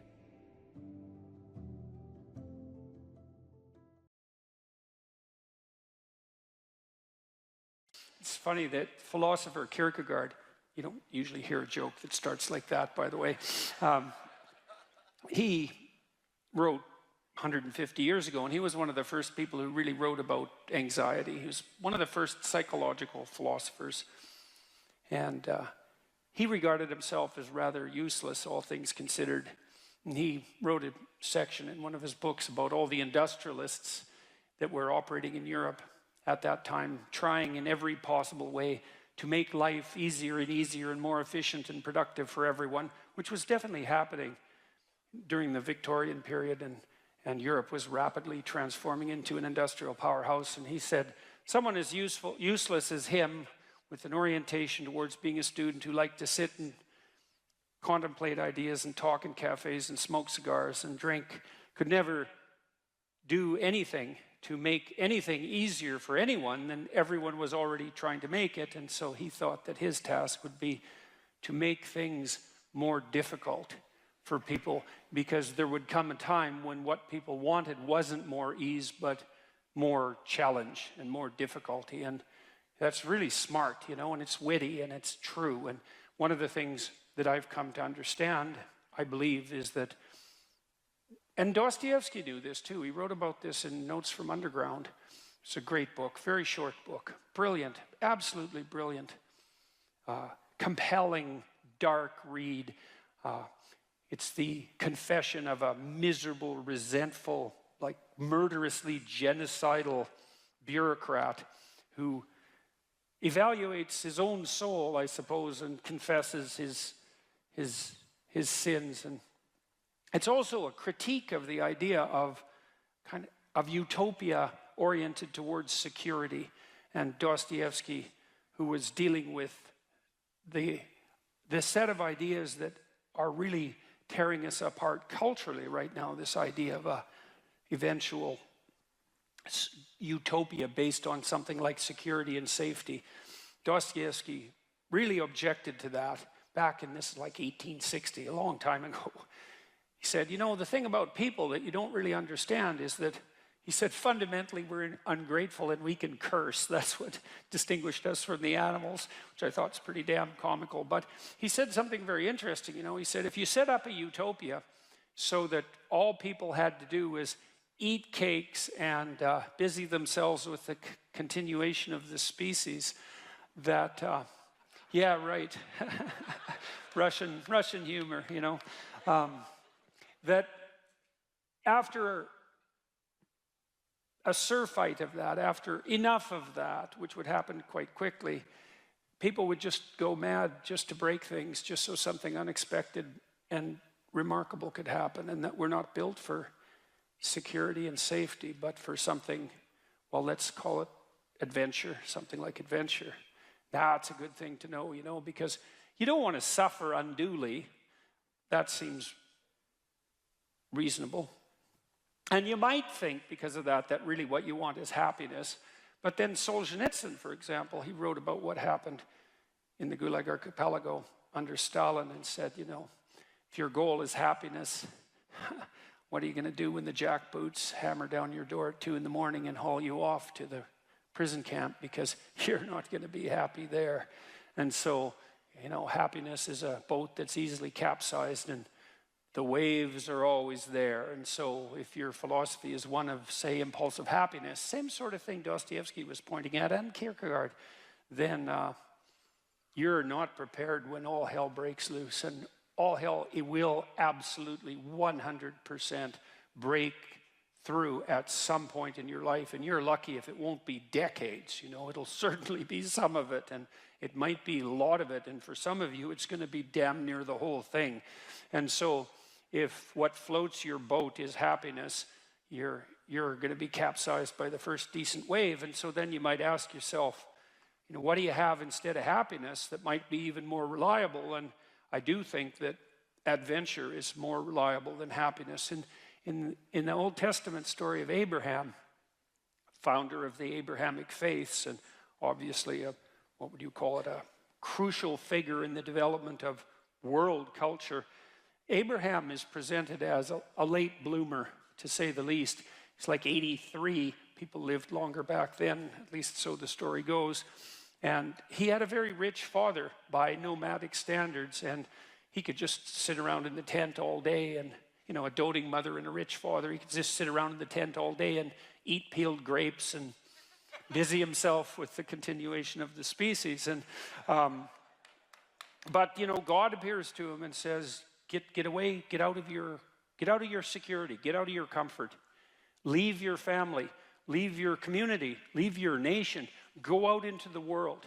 And it's a very interesting story. It's very interesting to contemplate it from both a psychological and a religious perspective, because what God is presented as in that book, which is a crucial book for as I said, for world culture, is God is presented as the manifestation of the Spirit that calls even the too secure and pampered to adventure.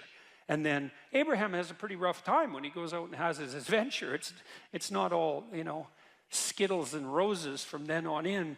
Quite the contrary. And he runs right away into like a conspiracy of elites to steal his wife. He runs into tyranny, runs into starvation. He encounters war. It's like he goes out in the world and he has the whole tragedy of his life, both on the social and political front and individually, you know. But the promise is the promise of adventure, and the implication is that if you have a sufficient adventure, then that cannot so much protect you from suffering, because perhaps that is impossible, but to justify it. And because you kind of know this in your own life. When you look at your life, you might look back on travails that you've undertaken, you know, and they've done end-of-life surveys with people and asked them what they regret. And, you know, people don't regret what they did that didn't work. They regret what they didn't do that could have worked. You know, they regret the chances they didn't take. And, you know, even if you do an evaluation of your biography, one of the things that you want to be able to say to yourself is something like, maybe there's nothing better you can say to yourself than this. You can think about this for yourself and see if it's true. That was extraordinarily difficult, but it was worth it. And, you know, it's not like you can have one of those without the other, because you can't imagine that you could have some confidence in what you've managed to accomplish, right? The kind of confidence that would instill you with a certain genuine sense of self-regard despite your fundamental inadequacy. To have that fundamental sense of self-regard that's grounded in something real, it has to be based in a narrative that approximates that was extremely difficult, but it was worth it. You have to have both of those. And so that's interesting, because one of the questions we always ask ourselves, this is the theodicy question, technically.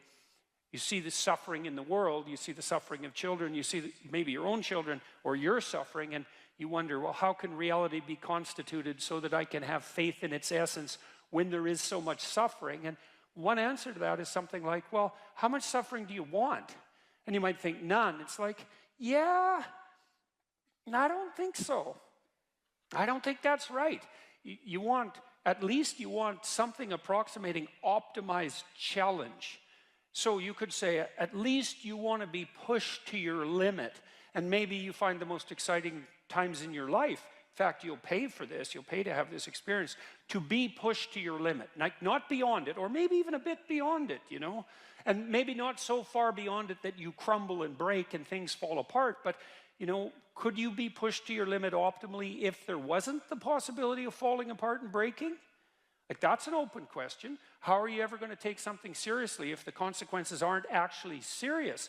You know, and there's something delightful about dancing on the edge. That's why Hawaiians believed that surfing was sacred, you know, and it's because to surf you have to be on the edge, right? And the waves can come and take you out at any moment. But without the possibility of the waves rising to take you out, then you can't dance on the edge. And maybe that's exactly what you want to do, you know. And there's good evidence from the neuroscience literature that consciousness itself is something akin to dancing on the edge. So technically, when you're conscious, when you're awake, your brain is occupying a position between something. It's a position that's something like between chaos and order.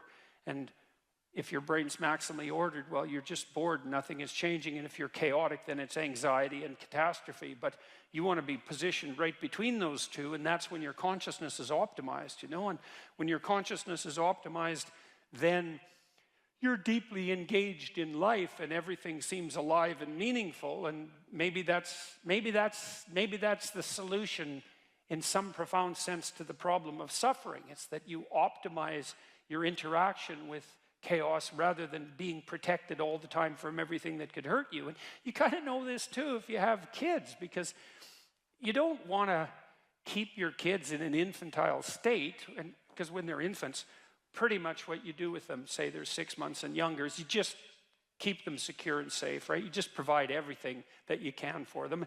You have to do that because, well, what are they going to do? They just lay there fundamentally and squawk now and then. I mean, it's not like they're ambulatory. They can't go out and do things for themselves, and so it's up to you, and your goal is to keep them secure and safe. But once they start being able to move around, then increasingly it's sort of up to them. And if you have any sense as a parent, the psychoanalysts used to say, the good mother necessarily fails. And what did they mean by that? They meant, well, you know, if you're committed to your infant when you're a mother for the first 6 months, it's like it's all the kid, 100%, full self-sacrifice devoted towards the infant. That's the right attitude. But even by 9 months, child can crawl around quite a lot. They're developing something of an independent will. You start handing them challenges. You start handing them responsibility, and you keep them on the edge. And some of your kids are going to be able to be pushed harder than others, and part of the reason you have to develop a relationship with your kids, and your husband for that matter, is so that, you know, you can keep them dancing on the edge, on the proper edge. And that's even better than the mere provision of security.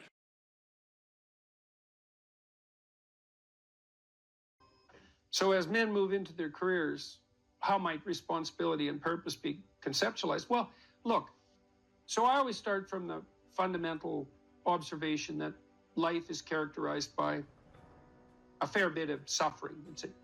There's a tragic element to life, tragedy tainted by malevolence. And what that poses a problem, and the problem is, well, what can sustain you through suffering and tragedy, betrayal and illness, death, loss, disappointment, frustration, confusion. And it's not hedonism. It's not happiness. Not if you conceptualize happiness in this narrowly pleasure-seeking hedonic way. First of all, that doesn't iterate very well. You know, you can drink 26 of vodka one night, and that might be a pretty fun night, but you know the next 2 or 3 days are not going to be so pleasant, and you'll probably do at least 5 things that you seriously regret, assuming you can remember what they are. So it's not a great strategy, and everyone knows that, you know, that casual, impulsive pleasure-seeking is not, it's not a good game. Everyone knows that. And that doesn't mean you should be afraid to try it, right? That's entirely different. You need to bash yourself around a bit. What did William Blake say? Wisdom through excess. There's definitely something to that. So, you know, walling yourself away from experimentation, that's not a good idea. But falling prey to indulgences, that's a catastrophe. So you can't find, and then if your life is proceeding in a direction that's painful and tragic for reasons that might be really out of your control, obviously you're not going to be happy during those times. You may not have even the opportunity to seek anything that's pleasurable or the ability to experience it. So then what's going to sustain you under those circumstances and sustain your will to live, but even more importantly, protect you from the resentment and the moral corruption that unrequited suffering can so easily produce? And the answer to that is not happiness, but something like meaning. And then you might ask yourself, well, where is meaning to be found? And the answer seems to be primarily through the voluntary adoption of responsibility. You know, so people find meaning in the love they have for their partner and their decision to care for someone else as well or better than they would care for themselves. They find meaning in that. and it can sustain itself across many, many decades, for better or for worse. That's no joke, that phrase. They find meaning in the relationship they establish with their children, assuming they take the responsibility for that relationship. They find meaning in their friendships. They find meaning in their business associations, their civic engagement. You know, people moralize at, older people moralize at younger people and say, well, you should accept your responsibility, you should shoulder your duty. And that's true, but it isn't exactly that you should do it because you should do it, even though you should. It's that there isn't anything better that you can possibly do. Like, you have to justify yourself to yourself. You have to justify yourself to yourself because of your inadequacies and your failure and your error and your propensity to repeat errors that you know you shouldn't repeat, your sinful nature. You have to atone for that. And then you have to justify your life to yourself because it's characterized by death and suffering. And so you need something worthwhile to do. And, well, then you might say, well, there's nothing worthwhile to do. It's well, you're probably not really in any position to make that judgment, you know, until you've gone all in at least one thing. At least one thing. Because, like, who the hell are you? You're 16, you're cynical and nihilistic. It's like, you're not wise. You're not a philosopher. You don't know anything. And thank God, right? Because you don't even want to think you know anything because you're bloody miserable and you're suffering. And so if you're also right, well, then you're doomed. So you better bloody well pray that your cynicism and nihilism, unearned though it may be, is based on a fundamental falsehood. And it is.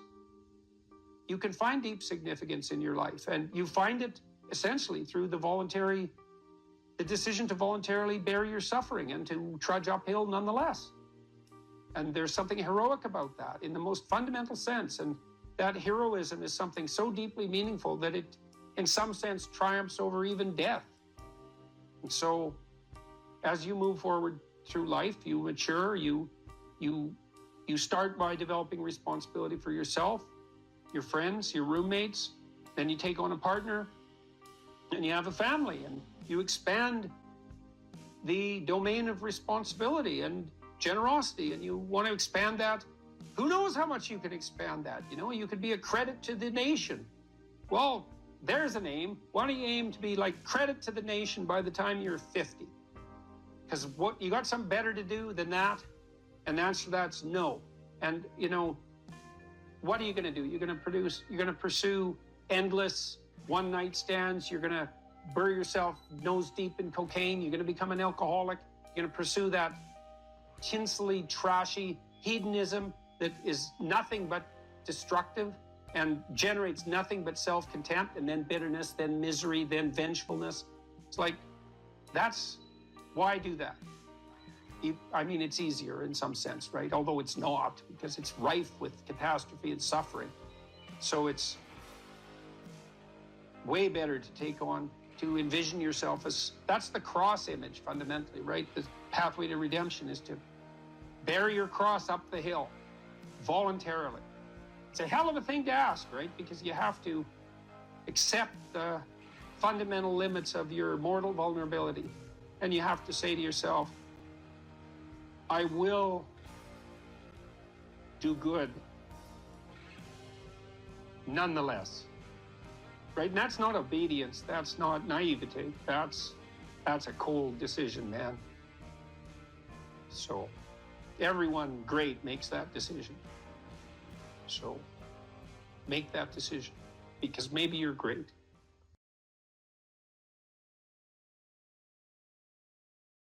If you're thinking about your past, what it means is you haven't analyzed the causal chains. Because you might say, well, why do you remember your past? Well, you might say, well, it's in order to have an objective, record of the past. It's like, it has nothing to do with that. There's only one reason you remember the past, and that's to be prepared for the future. That's why you remember the past. And so what you're supposed to do is take the past and extract out from it wisdom. And wisdom is the ability to avoid stumbling blindly into ditches. Here's a time in my past I stumbled blindly into this horrible ditch and terrible things happened to me. You need to take that apart. You need to figure out, how was it that events conspired with your participation? voluntarily or involuntarily, so that that terrible consequence emerged. You need to know why that happened and how you could react differently in that situation. And as soon as you do that, your brain will leave it alone. It won't obsess you about it anymore, because the anxiety producing parts of your brain are basically trying to tell you where there are obstacles in your environment. Don't go there, there's fire. Maybe you could master the fire, right? Then you're a wielder of fire, you're not just a victim. And lots of situations are dangerous or not dangerous depending on your level of mastery, right? Life is like that. And so a negative emotion that's associated with a memory is something that's crying out for mastery, and writing can really help with that. You're reorganizing your brain when you write autobiographically. Imagine emotion, memories can be stored at different levels of your brain, from sort of primordial reptilian image-laden areas that are very emotional, up to finely articulated plans for your future life. Well, you want to take everything that's negative and emotional and transform that into a fully articulated vision for your future. And that frees you of your past. You shouldn't be thinking about your past. I mean, maybe if you're 80 and you're going over a well-spent life, that's a whole different thing. But if you're 30, 35 or 20 and most of the time you're thinking about your past, it's like your soul is trapped back there. You need to free it through investigation.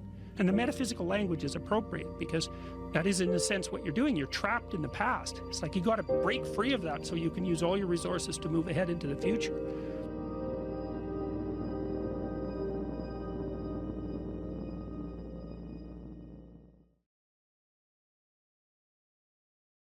Most people have problems in living. They don't have psychological problems. Very frequently what I'm doing as a therapist is helping people have a life that would work. And you can parameterize that. It's like, what do you need? How about some friends? That people kind of like that. How about an intimate relationship with someone that you can trust, that maybe has a future? That'd be good. How about a career that puts you in a dominance hierarchy somewhere, so at least you've got some possibility of rising, some possibility of stabilizing yourself, and a schedule and a routine, because no one can live without a routine.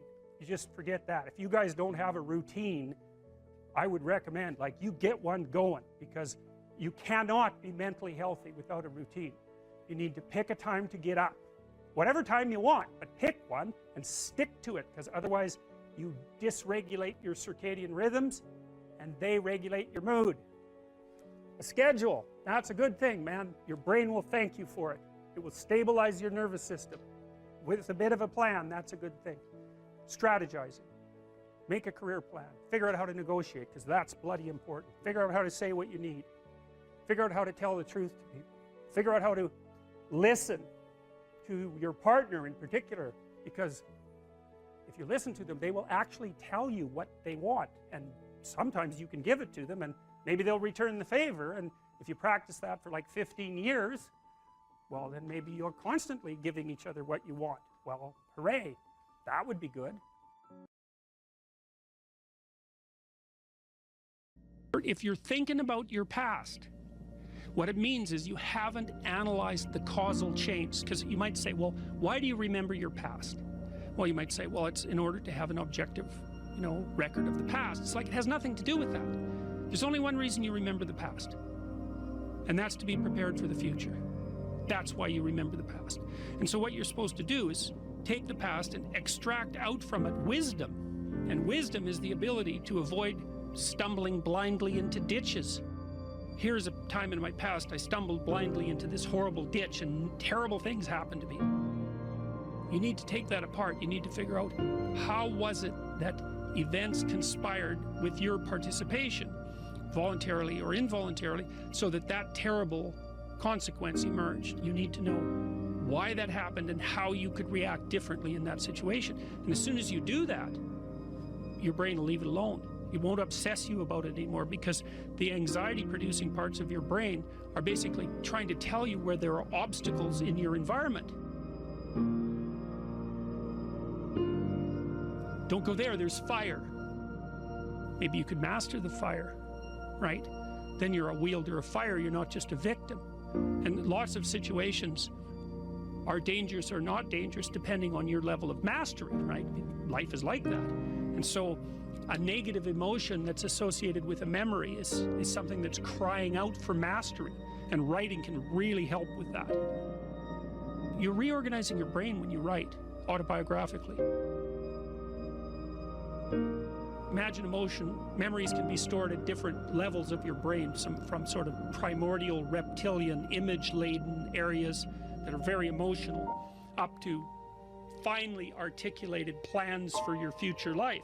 Well, you want to take everything that's negative and emotional and transform that into a fully articulated vision for your future. And that frees you of your past. You shouldn't be thinking about your past. I mean, maybe if you're 80 and you're going over a well-spent life, that's a whole different thing. But if you're 30, 35, or 20, and most of the time you're thinking about your past, it's like your soul is trapped back there. You need to free it through investigation. And the metaphysical language is appropriate, because that is, in a sense, what you're doing. You're trapped in the past. It's like you got to break free of that so you can use all your resources to move ahead into the future.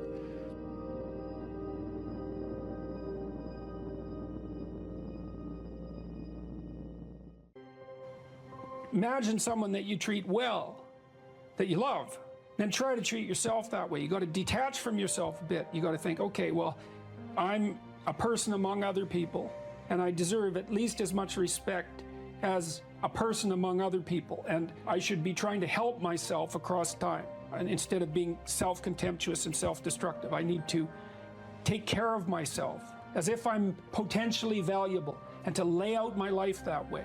And so that's what that chapter is about. And it's hard for people, they don't take care of themselves as well as they should. And I don't mean, take care of yourself. I mean, that isn't what I mean. It's like, it's not a moralistic attack. It's an encouragement to give yourself a bit of the benefit of the doubt. Take care of your room, take care of your things, have some respect for yourself. It's like there is a lot of potential within you, and there's many things that you can do, and you're necessary more than you think to the unfolding of things. Like, if you make a bunch of bad decisions, things get worse, not just for you, things get worse. And so it matters what you do, and so part of what you do is you want to treat yourself as if what you do matters. And so you want to have some respect for yourself. Young people like to think about ways to change the world, right? And that's actually a positive part of their development. It's a stage that the developmental psychologist Jean Piaget called the messianic stage, and he associated that with late adolescence. While young people want to change the world, the problem is that that's been harnessed into attempts to change other people. But that isn't what you should do. If you want to change the world, you should change yourself. In the sense that Alexander Solzhenitsyn said when he analyzed the Soviet Union, he said, don't be thinking that the line that divides good from evil runs down a political spectrum or countries or something like that. It runs right down the middle of your soul. And if you want to sort out the world, then what you do is you sort yourself out. It's a serious business. They say it's more difficult to rule yourself than to rule a city, because you're complicated, and there are horrible monsters inside of you that need to be tamed and to be brought into alignment and submission, so that you can be a powerful and useful person. And instead of rushing out there to change the world by changing other bad people, that they should look inward and sort themselves out properly. And if you have a memory that's more than 18 months old, approximately, and when you pull that memory up to mind, if you still have an emotional reaction, that means you haven't fully articulated the memory. You haven't analyzed it causally. You haven't freed yourself from its grasp, and you're carrying it like a weight. And your brain responds to that. Like, the more weight you're carrying like that, more baggage, let's say, the more of the stress hormone cortisol your brain produces. And cortisol makes you old. Divide your life up into 6 epochs. And then divide each of those, that might be, say, birth to kindergarten, and then maybe elementary school, and then maybe junior high school, however you want to do it. And then to write about the emotionally significant events in each of those epochs, and then to describe their effects on you, and then to analyze how you did in those situations, what you might have done differently, what you might do differently in the future to straighten out your past. And you know, people are very, very, very, very tough. And it turns out that if you face things, that you can put up with a lot more than you think you can put up with, and you can do it without becoming corrupted. And she did recover quite fully, and much as a consequence of her own machinations, because she figured out what was wrong with her and then took the necessary steps to fix it, which is nothing short of a bloody miracle as far as I'm concerned. And anyways, part of the cat bit is I actually start by talking about our dog, who actually died about a year ago, but he's still alive in the book. I let people know, because dog lovers love dogs, and if you love cats, then they think you don't like dogs, and then they don't like you. So I also point out at the beginning of the chapter that, if you want to pet a dog on the street, that's okay too, so you don't have to get up in arms about it. But the idea is that, you have to be alert when you're suffering. You have to be alert to the beauty in life, the unexpected beauty in life. And that's kind of what I was trying to get across with the idea of the cat. There's this cat that lives across the street from us called Ginger, and Ginger's a Siamese cat. And cats really aren't domesticated, technically speaking. They're still wild animals, but they kind of like people.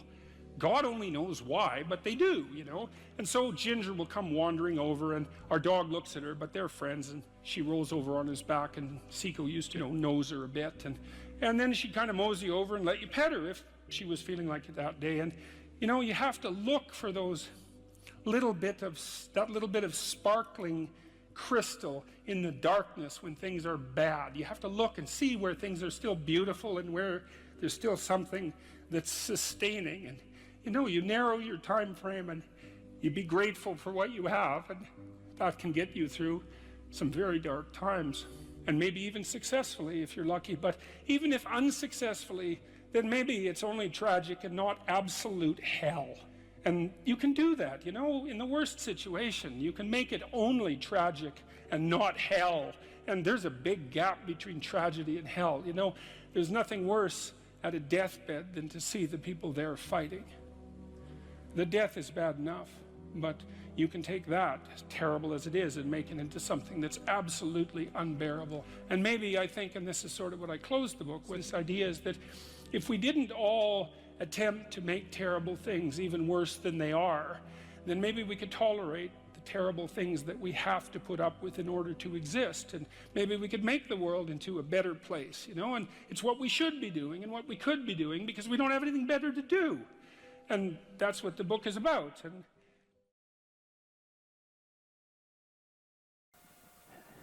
that the purpose of memory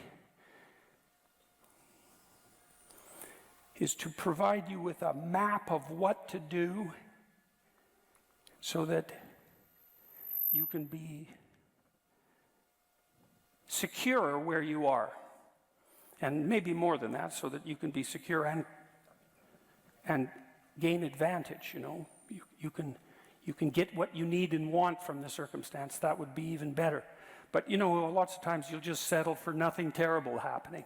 If you can add some additional gain to that, so much the better. Maybe you learn that nothing happens to you in the playground that's upsetting, or maybe you learn that it's a great place to make friends, and that's even better. And then part of exploring the playground would be going out to make friends, and hopefully your mother, in some sense, is somewhat hands-off about that, so that you can bang yourself up against the world a bit and learn what you need to learn about how to negotiate friendships. Now, let's go back to this guy who's having murderous fantasies. Now, he's humiliated in high school. So you ask yourself, why?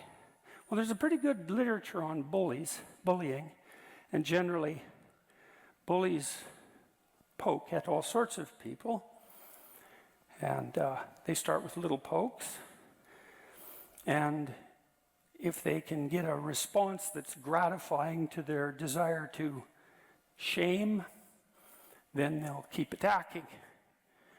But they start off small, and not everybody gets bullied. Most people get bullied some when they're kids, but some people are targeted fairly frequently, and they're people who tend to react in the manner the bully wants. And perhaps there are also people who don't defend themselves very well when the first pokes occur. You know, they don't have a quick word in response.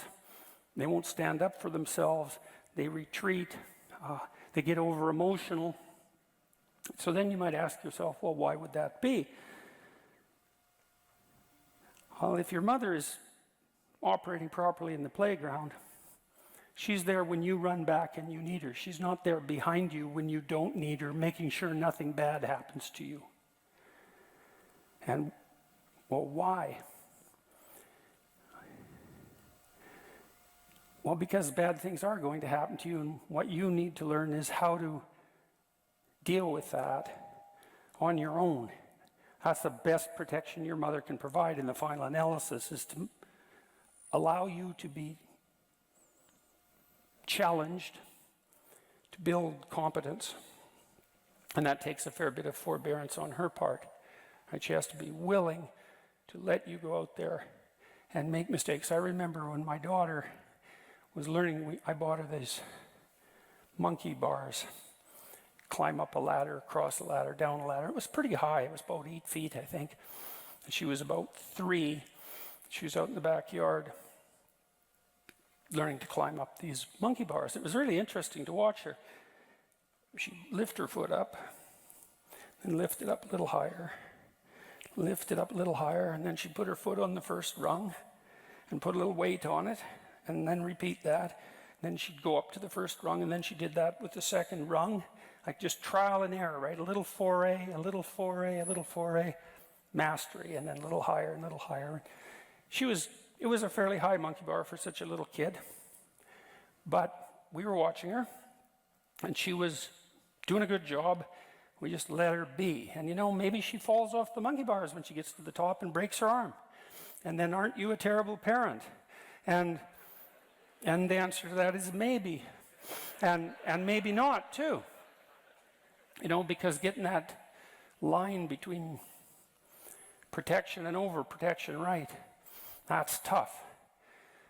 So now I'll tell you a little story that you all know. So I'm sure most of you have seen the Disney film Sleeping Beauty. And it's a very interesting film, very interesting story. So the way the story sets itself up at the beginning is there's a king and a queen, father and a mother, let's say. And they're older. They haven't had any kids. So they're older parents. And they really want a child because they're older parents and they haven't been able to have any kids. And so finally they have a daughter. They call her Aurora. And they're pretty thrilled about it, and the whole kingdom has a celebration, and it's christening day, and they invite everyone in the kingdom to come except Maleficent, which is an interesting word because she's an evil queen, but Maleficent means malevolent, right? She's not only that she's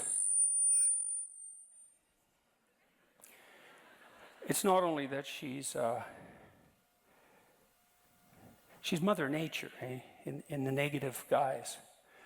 She's the tragedy of life. That's another way of thinking about it. But she's also malevolent, so she's also betrayal and catastrophe and cruelty. And the king and queen don't invite her to the christening. And you think, well, no wonder. Do you really want something like that at your child's birthday party? Or the christening, let's say? And the answer is, if you don't want that there, then you're that. And that's a hell of a thing to realize. You know, because if you don't allow your child to encounter what's negative about the world in measured doses, and even what's malevolent about the world, then they don't learn how to weave their way around that or to cope with it. Both of those are important. And then they're laid open to it, and then that's on you. And you're doing it because you don't want any of that in your child's life. You don't want any tragedy, you don't want any malevolence, which is why they don't invite her to the the evil queen to the wedding. And then what happens later in the story, well, Maleficent says she's going to either kill Sleeping Beauty, and that's because people who aren't prepared are more likely to die, or it's modified in the story so that she'll only become unconscious. And what does that mean? Well, that's what happens, to people who can't cope with the catastrophe of the world, is that they are tempted by unconsciousness. Maybe they want to sleep all the time, they want to avoid, they're afraid to confront anything, right? They want to shrink back instead of advancing forward. And to advance forward, in some sense, is to advance forward with full consciousness and courage, and to shrink back is to wish for unconsciousness and maybe even death. And so when Sleeping Beauty hits puberty, she falls in love instantly with some guy she meets in the forest, which is not really something to be recommended. And she falls too hard and too fast for anyone who's sensible, and then finds out that that's a love that's not meant to be. And she's so catastrophically destroyed by that Maleficent is able to entice her into unconsciousness. And so then she's asleep.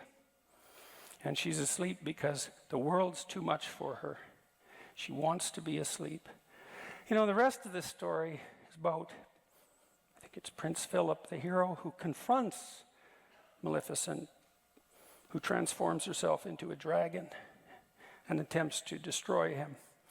And he confronts her successfully and hacks his way through all the thorns that she's put around the castle and wakes Sleeping Beauty up. And you can think about that in a sort of cynical way,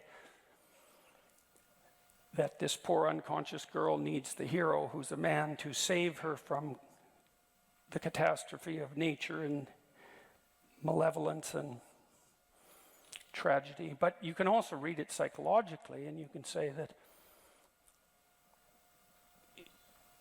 it's the awakening of the spirit of the hero and the conscious willingness to advance in the face of tragedy and malevolence that's the proper antidote to the desire for unconsciousness in the face of the vicissitudes of life. And you can also read it as a romance, because to some degree, women who have to take care of infants do depend on men to confront the world and protect them. But it's very nicely read as a psychological story as well, and it's accurate. Now, back to the man who wrote me about his fantasies.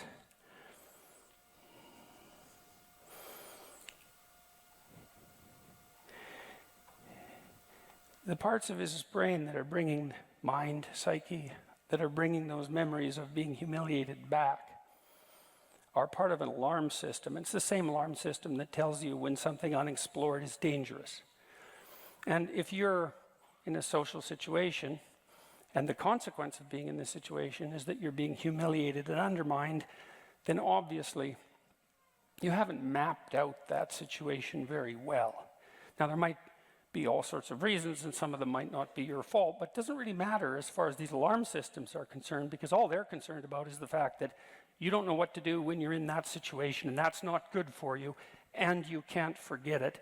And the reason you can't forget it is, what if you're in that situation again?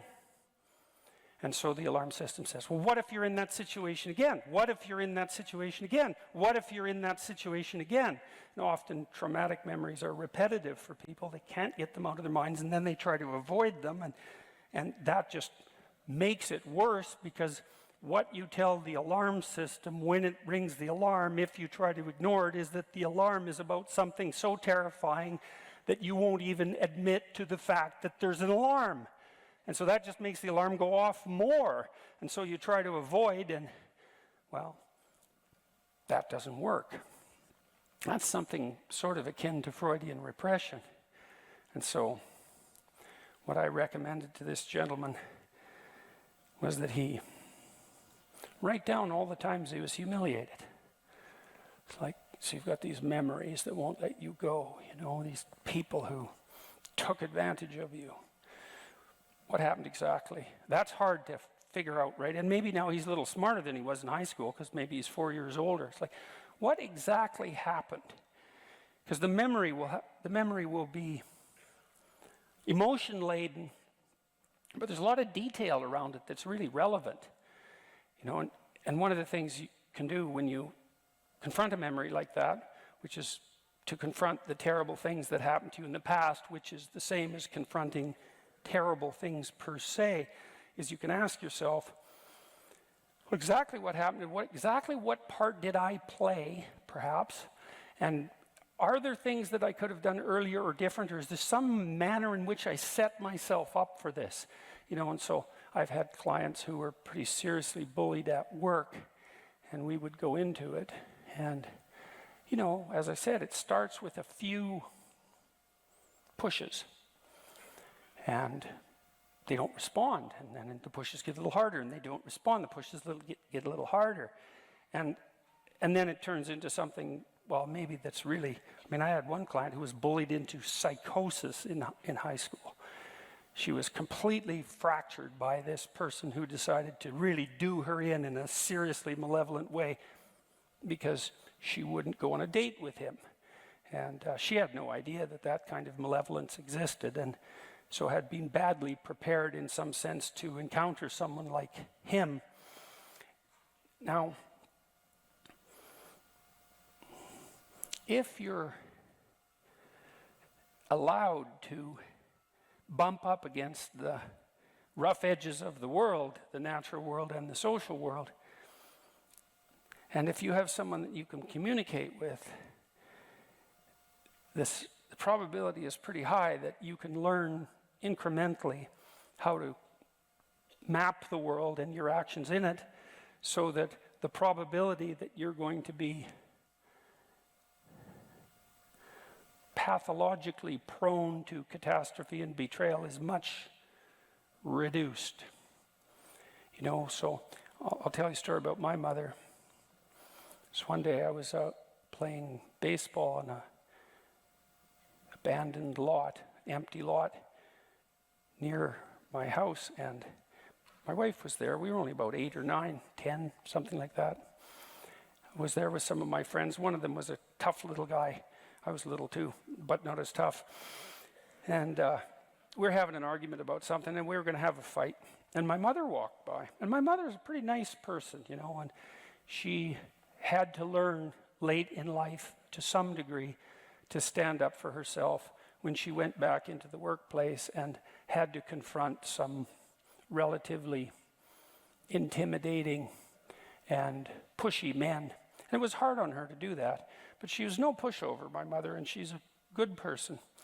And she walked by just as this fight was about to emerge.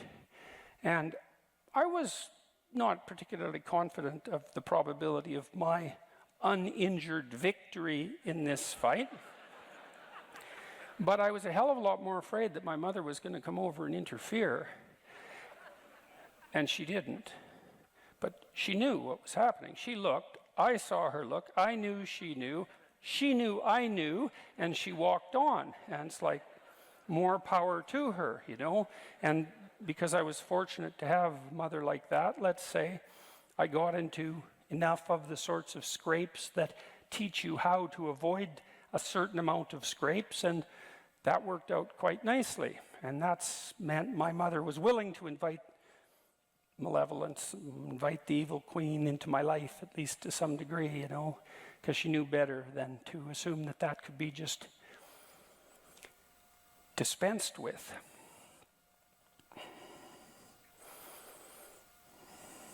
This program that, so this guy that was having these fantasies, so he said he's very afraid of the fantasies because they were murderous. And you think murderous fantasies, when do they emerge? Well, they definitely emerge when you've been pushed 100 times and now you're past anything that vaguely resembles reason. And then the fantasy comes up as a manifestation of rage. So I asked him to write down what had happened and also to write down the fantasies. You know, what reaction is it that you're having? Now, you'd hope that it wasn't like he leapt from happy to murderous in one leap. He went through mildly irritated, extremely humiliated, continually humiliated, repeatedly continually humiliated, and then, well, even a few years later, into murderous rage. And the problem with that is that he should have intervened a lot earlier.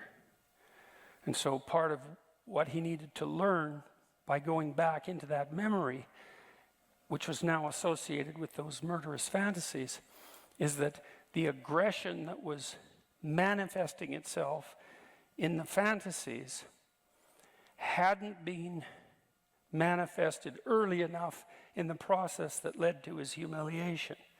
And so then you can imagine, well, why didn't he react to being bullied in a way that would have stopped it? And the answer to that might be, well, he didn't have the skill, he didn't have the physical prowess, or perhaps he was overprotected. I don't know, because I didn't know the story. But it doesn't make any difference, because what he needed to figure out was how to take that response and differentiate it into something that was reasonably skilled, so that the next time someone pulled a stunt that was like the stunts that led to his humiliation in high school, he was ready to act. And so you can think, if a memory that you have that's old, well, or a problem that's bothering you right now that won't let you go, you can look at your fantasies, because they'll often give you a clue as to what the appropriate response needs to be. Not that that's necessarily the response you have to manifest. And then the trick is to implement the response in a manner that stops you from falling into the same hole that you fell in many times before. These stories that the psychologist's students wrote about their past traumas were curative, because if they used words that indicated understanding, comprehension, etc., then they were remapping the territory that they hadn't mapped properly the first time they walked over it. And all of you is very much concerned with your stability and your safety from betrayal and malevolence, and the probability, the probability that the necessity to avoid unnecessary tragedy.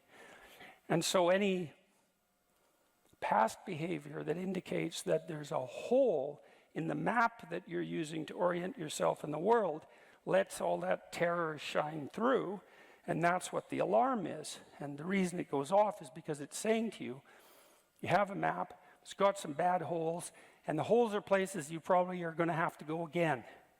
And so if you go there again and the hole's still there, you're going to fall in the hole. And the last time you fell in the hole, it wasn't good for you, and so you should be alert to that.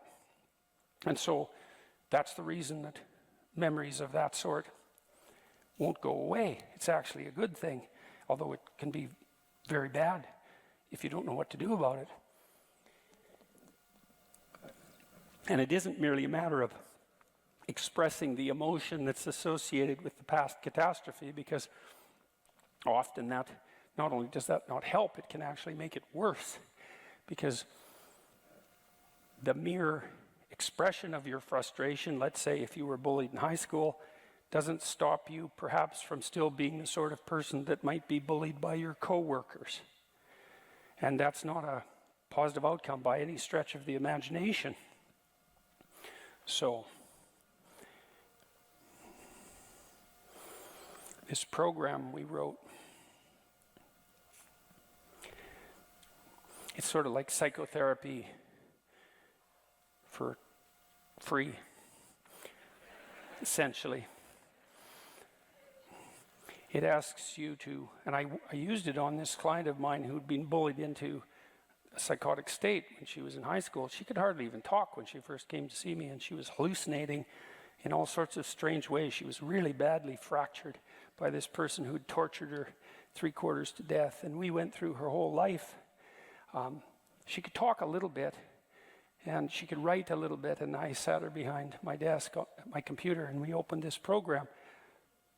And what it does is it has you divide your life up into epochs, whatever you want. Maybe it's kindergarten, grade 1 to grade 3, grade 3 to grade 6. You know, you can do it numerically like that. You could do it by age. I had people who were more agreeable in temperament. They would divide their life up into relationships. That was really how they conceptualized the stages of their lives. Each relationship, you know, it depends on you. It doesn't really matter, however you conceptualize your life. And then the exercise has you walk through and describe significant events, positive and negative, to lay them out and then to analyze them. It's like, well, what did you do right that enabled the positive events to occur? And what did you do that you might be able to alter, or that you learned to alter later, or that you could alter now, that would help you avoid the negative events? So it's not merely the recounting of the negative, it's, in some sense, it's the extraction of the moral of the story. You know, there's this old idea, I'm sure you've heard me talk about it before, that dragons guard gold. It's a very strange idea, very old idea, treasure of one sort or another, that they threaten the city eternally. That's a dragon. And the city, in some sense, is the citadel of your memory, and the chaos that's outside of the citadel of your memory can always emerge to threaten the citadel, and that's the same story as the Garden of Eden and the snake. It's exactly the same idea. And if you confront the thing that threatens, then you can find the treasure. And you can use that to rebuild the citadel, but also to turn yourself into something that can confront the dragon. And that's the real treasure, right? Is to turn yourself into something that can and is willing to confront the dragon. And so, you know, I did a lot of work with people in my clinical practice on assertiveness therapy and assertiveness training, and these are often for people who are very agreeable, and they're more likely to be bullied. And the reason for that is that they don't like conflict. But there's another reason too, which is that they don't have enough faith in the truth and enough fear of the consequences of not telling the truth. And so they'll pretend that things are all right when they're not all right, and then forestall catastrophe for later. And so let's say your boss is kind of a bullying type and pokes at you a bit, takes advantage of you a little bit, and you think, well, that's not really worth making a fuss about, but you go home and you're kind of resentful, but you don't pay any attention to that. Maybe you think you shouldn't be resentful, but probably you don't think that. You just don't want to confront your boss. And the thing is, though, if you do it if it's on the first foray, and you say, you know, here's the reason I won't do that. Well, maybe you'll get fired, but probably not. Not if you're careful. Generally, someone like that will think, oh, you're not as easy to pick on as I thought you were, and they'll go find someone else, or maybe they'll even learn something from the encounter. You know, and that takes a fair bit of courage, and that's part of that confrontation that we just described, you know, is that you're resentful because you've been taken advantage of and you have something to say, and so you need to say it. And when I was doing assertiveness training with my clients, I often talked to them about their resentment. That would be the kind of resentment that might have someone generate murderous fantasies 4 years later. These people who go out and do murderous things, you know, they've harbored an awful lot of resentment.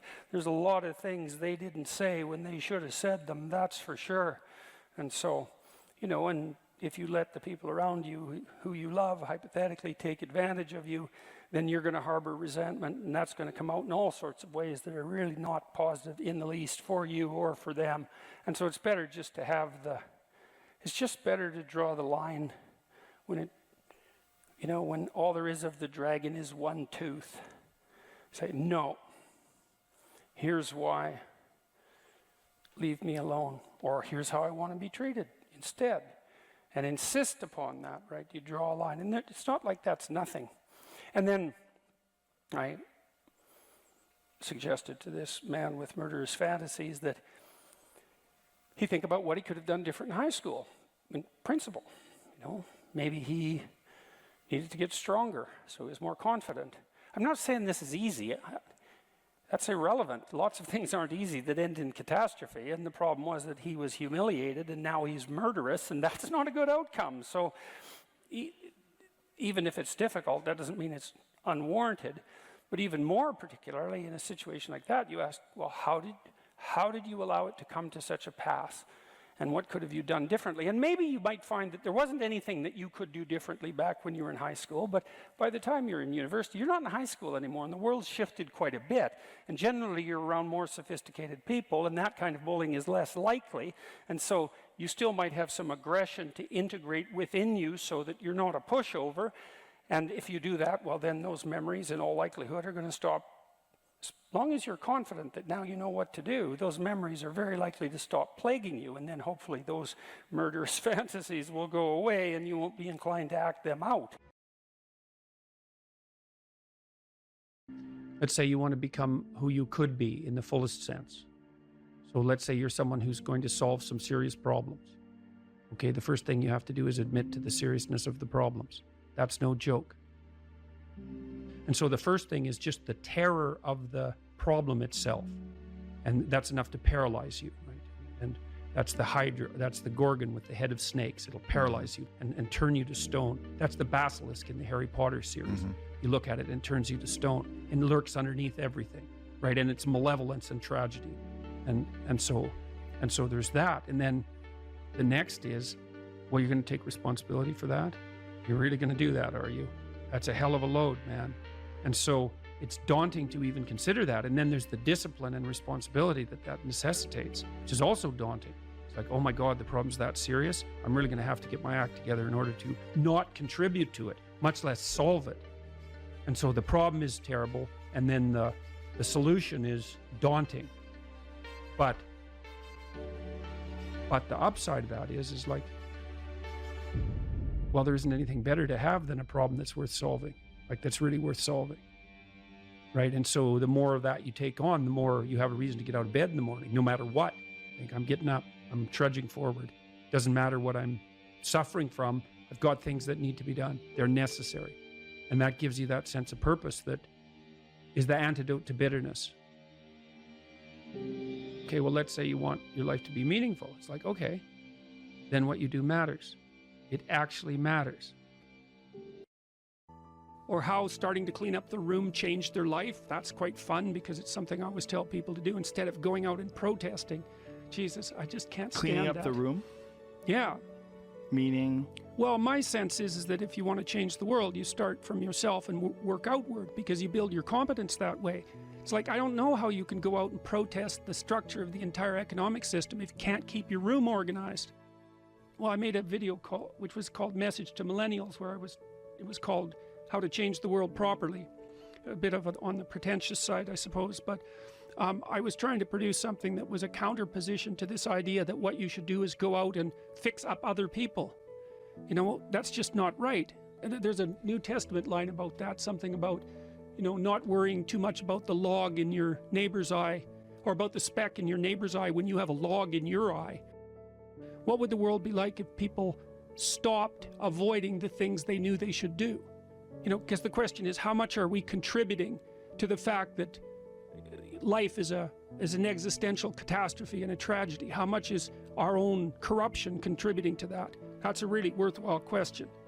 Things you leave undone because you're angry, you're resentful, you're lazy, you have inertia. Well, you consult your conscience and it says, well, you know, that place over there could use a little work. It's the same as working on yourself, and so you clean that up because you can. And then things are a little clearer around you. And you're a little better off because you've practiced a bit, and so you're a little stronger, and then something else manifests itself and says, well, maybe you could like take a crack at fixing me up too. So you decide to do that, and then that gets a little bit more pristine, you know, and soon, and it's humble because you're not exceeding your domain of competence. You know, it's like, don't be fixing up the economy, 18-year-olds. You don't know anything about the economy. It's a massive, complex machine beyond anyone's understanding, and you mess with it at your peril. So, and can you even clean up your own room? No. Well, you should think about that. You should think about that. What could you do to improve yourself? Well, let's step one step backwards. The first question might be, why should you even bother improving yourself? And I think the answer to that is something like, so you don't suffer any more stupidly than you have to. And maybe so others don't have to either. It's something like that. You know, like there's a real injunction at the bottom of it. It's not some casual self-help doctrine. It's that if you don't organize yourself properly, you'll pay for it, and in a big way, and so will the people around you. Now, and you could say, well, I don't care about that, but that's actually not true. You actually do care about that, because if you're in pain, you will care about it. And so you do care about it, even if it's just that negative way, you know. It's very rare that you can find someone who's in excruciating pain who would ever say, well, it would be no better if I was out of this. It's sort of pain is one of those things that brings the idea that it would be better if it didn't exist along with it. It's incontrovertible. So you get your act together so that there isn't any more stupid pain around you than necessary. Well, so then the question might be, well, how would you go about getting your act together? And the answer to that, and this is a phenomenological idea too, it's something like, look around for something that bothers you and see if you can fix it. So now you think, well, let's say you go into you can do this in a room. It's quite fun to do it just when you're sitting in a room, like a room, maybe your bedroom. You can sit there and just sort of meditate on it and think, okay, if I wanted to spend 10 minutes making this room better, what would I have to do? And you have to ask yourself that, right? It's not a command, it's like a genuine question.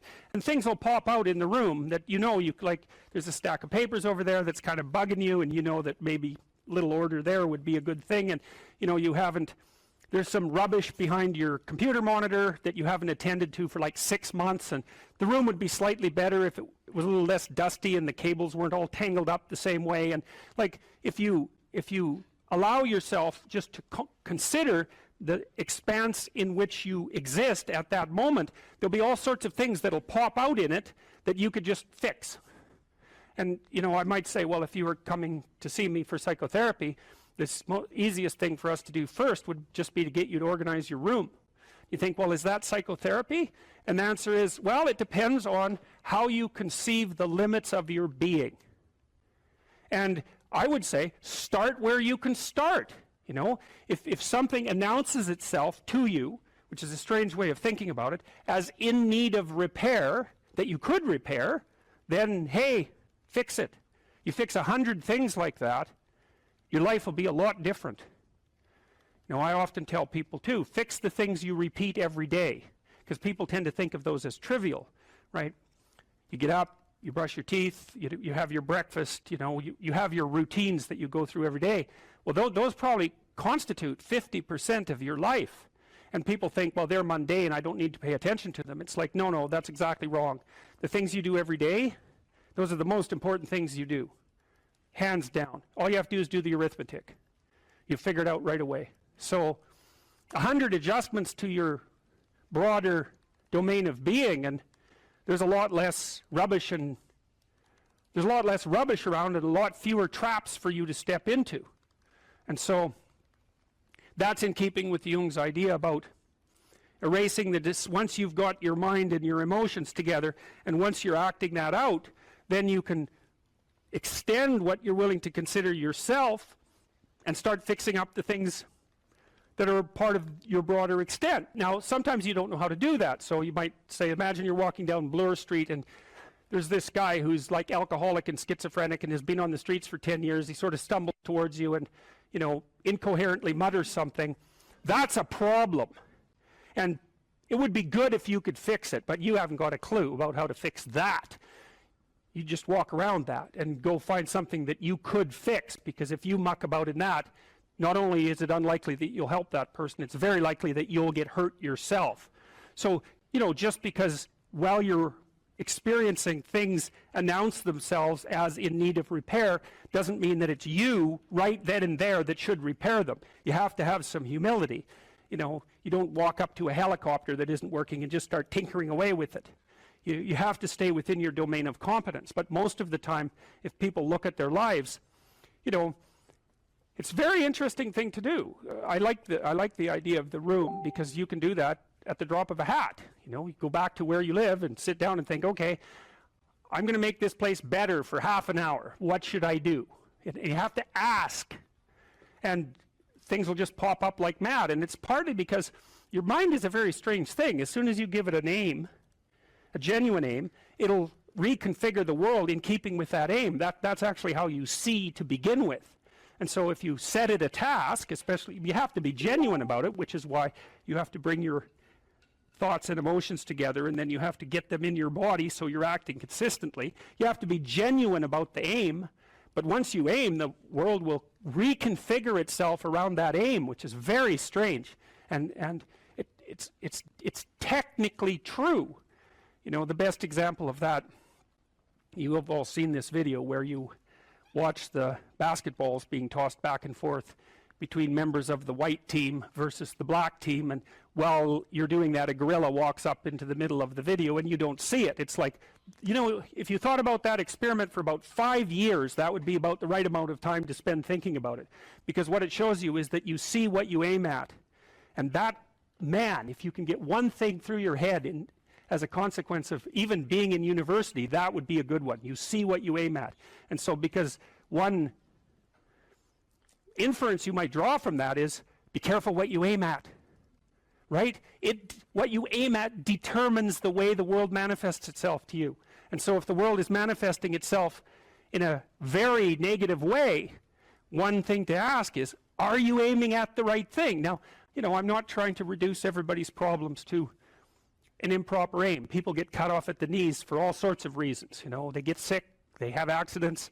There's a random element to being, that's for sure. And so you don't want to take anything, even that particular phrase, too far. You want to bind it with the fact that random things do happen to people. But it's still a great thing to ask.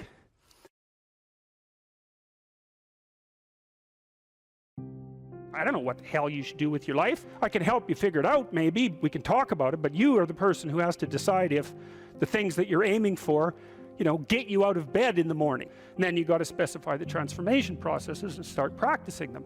And you have to understand that you're going to be bad at it, but it doesn't matter, because bad's fine. Persistent is what you need to be. If you persist, with tiny improvements, if you persist, you win. It's direction that produces primary positive emotion.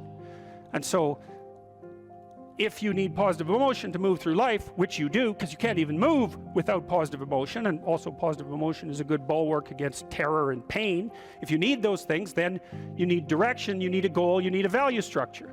You let all that nonsense burn away. And you might say, well, I don't know what I should leave behind. And the answer to that is, that's a lie. All you have to do is ask yourself. You'll come up with a list instantly of 100 stupid things that you're doing that you know you could stop doing. Take on the consequences of error and learn from it, and then you win constantly, because even if something goes sideways, you think there's something to be derived from this. When you're in the world and something objects to you, something that matters objects to you, then in the entire unrealized world is in that thing that objects. It's all tangled up inside it. That's why it's the great dragon of chaos. It's everything that's outside of your conceptual structure. And what is that? It's everything that lurks outside of your walled city. And it's manifested itself like the snake in the garden. And the easiest thing to do is say, I'm not having anything to do with that. But the problem with that is, well, you get your C- and you don't do anything about it. Maybe you're a little bitter and more resentful, and your study habits get a little worse. So the next time you get like a D+. And then you collect a bunch of F's, and then you stop going to school, and then you stop showering, right? Then you end up jumping off the bridge. And so that's how the dragon eats you when you don't pay attention to it. And so it's no bloody wonder that people avoid, you know. It's really no wonder that they avoid, because error messages contain within them the implicit world. Now, the upside of that is, well, they contain within them the implicit world. And the world isn't all negative. And so maybe you get your C-, and that's actually the best gift you ever got, because somebody finally took you and went, whack, you know, clue in. And so you take that apart and you think, oh, I don't know how to write. I don't know how to think. I've never read anything in my life. My study habits are abysmal, you know, like maybe I'm working at 2% efficiency, which it's like, to find that out is so optimistic. I mean, if you're barely hanging in there, but you're only working at 2%, you might imagine what you could have as a life if you're working at like 50%. So the C- can be the best gift you ever had, and that's the gold that the dragon hoards. That's exactly what that means. That doesn't prove that you're stupid. Now it implies that you might be stupid, but it doesn't, right, really, it does, and that's why you don't want to look at it. Maybe it implies that you're lazy, or implies that you're ignorant, or like it implies all sorts of terrible, but you don't want to leap to that, and that's sort of the proclamation of innocence before guilt. You are the thing that is, and you're the thing that becomes, and you should put the thing that becomes at a higher place than the thing that is. That means you also have to allow yourself to shake off those things about you that you might be pathologically attached to, habits and people for that matter, ways of thinking, all of those things. You have to allow yourself to shake those off, and that's more like a burning. That's why the phoenix is the symbol that it is, right? It's old and it deteriorates, it bursts into flame, and then it's reborn. It's like, well, do you want to be reborn? It's like, well, that's not the question. The question is, do you want to burst into flame? And the answer to that generally is no, but that's the wrong answer. The right answer is you let all that nonsense burn away. And so then you look at the micro routines. It's okay, well, I got a C- in this course. Maybe I should study for that course 15 minutes more a day for the next 3 months. And then you ask yourself, do you think you could do that? No, I'm too useless. Okay, how about 15 minutes every second day? You think you could do that? You put it in your schedule, like 15 minutes every second day in the morning. And that's while you think, well, what's wrong with me? Well, I'm not very good at managing my study schedule. That's not quite down here at the behavioral level, but it's pretty close, because what you can take an action. You can open up your schedule and you can say, well, I'll mark 15 minutes aside. Then you can practice doing that. It's pretty low level in the hierarchy. It means, well, you're still not a horrible person. You just got to polish up your work ethic. It's like, shut the hell up most of the time. But now and then you don't shut up because it's time to say something. You don't want to make unnecessary enemies, though. Well, you don't want to take yourself apart any more than is absolutely necessary. Develop some of the micro routines on the other side of the personality distribution. So if you're disagreeable as hell, maybe you could start learning how to do nice things for people. And that actually works, by the way. So if you take disagreeable people who are depressed and you get them doing nice things for other people, their depression tends to lift. But then by the same token, if you're agreeable, then you should practice doing some things for yourself and being more tough-minded in your negotiation. You know, you're extroverted. It's like, okay, man, learn to spend some time with yourself, right? You're low in openness. Well, try reading a book that's outside of your, your sphere of interest now and then. If you're conscientious, well, you should probably learn how to relax occasionally, and so forth. So you can, I think partly what you're doing as you're developing your personality is not moving the mean much, the average, where you're located, but you're extending the standard deviation so that you're a bigger bag of tricks than you were before. Life has got its rat's nest of miseries, and that's for sure. And maybe you could even make a categorical statement that life is mostly a rat's nest of misery. And you could make a pretty powerful argument for that. But then there's a counter question, which is, well, what if you tried not to make it any more miserable than it had to be, right? Then what would it be like? I would suspect that most of that misery would go away, because it's the unnecessary misery that really brings you down. It's like, well, someone has cancer, it's like, that sucks. But it's not like you can say, if only we had done this differently, then that wouldn't have happened. But when someone's out like torturing you in a malevolent way, or maybe you're doing the same, you can always ask yourself, well, is this really necessary? Is this just like a useless add-on to the miseries of life? That's what disheartens people. And so even in your own life, if you aren't suffering from self-imposed misery, and you're only suffering from inescapable misery, maybe you could handle that, and even maybe without becoming irredeemably corrupt. So the goal would be, well, yeah, life is a rat's nest of miseries, and maybe it has no ultimate meaning. We could say that if we're feeling particularly pessimistic, but it still leaves one question open, which is, if you didn't do everything you could to make it worse, how good could you make it be? And the least answer is, well, it could be tragedy, but maybe not hell.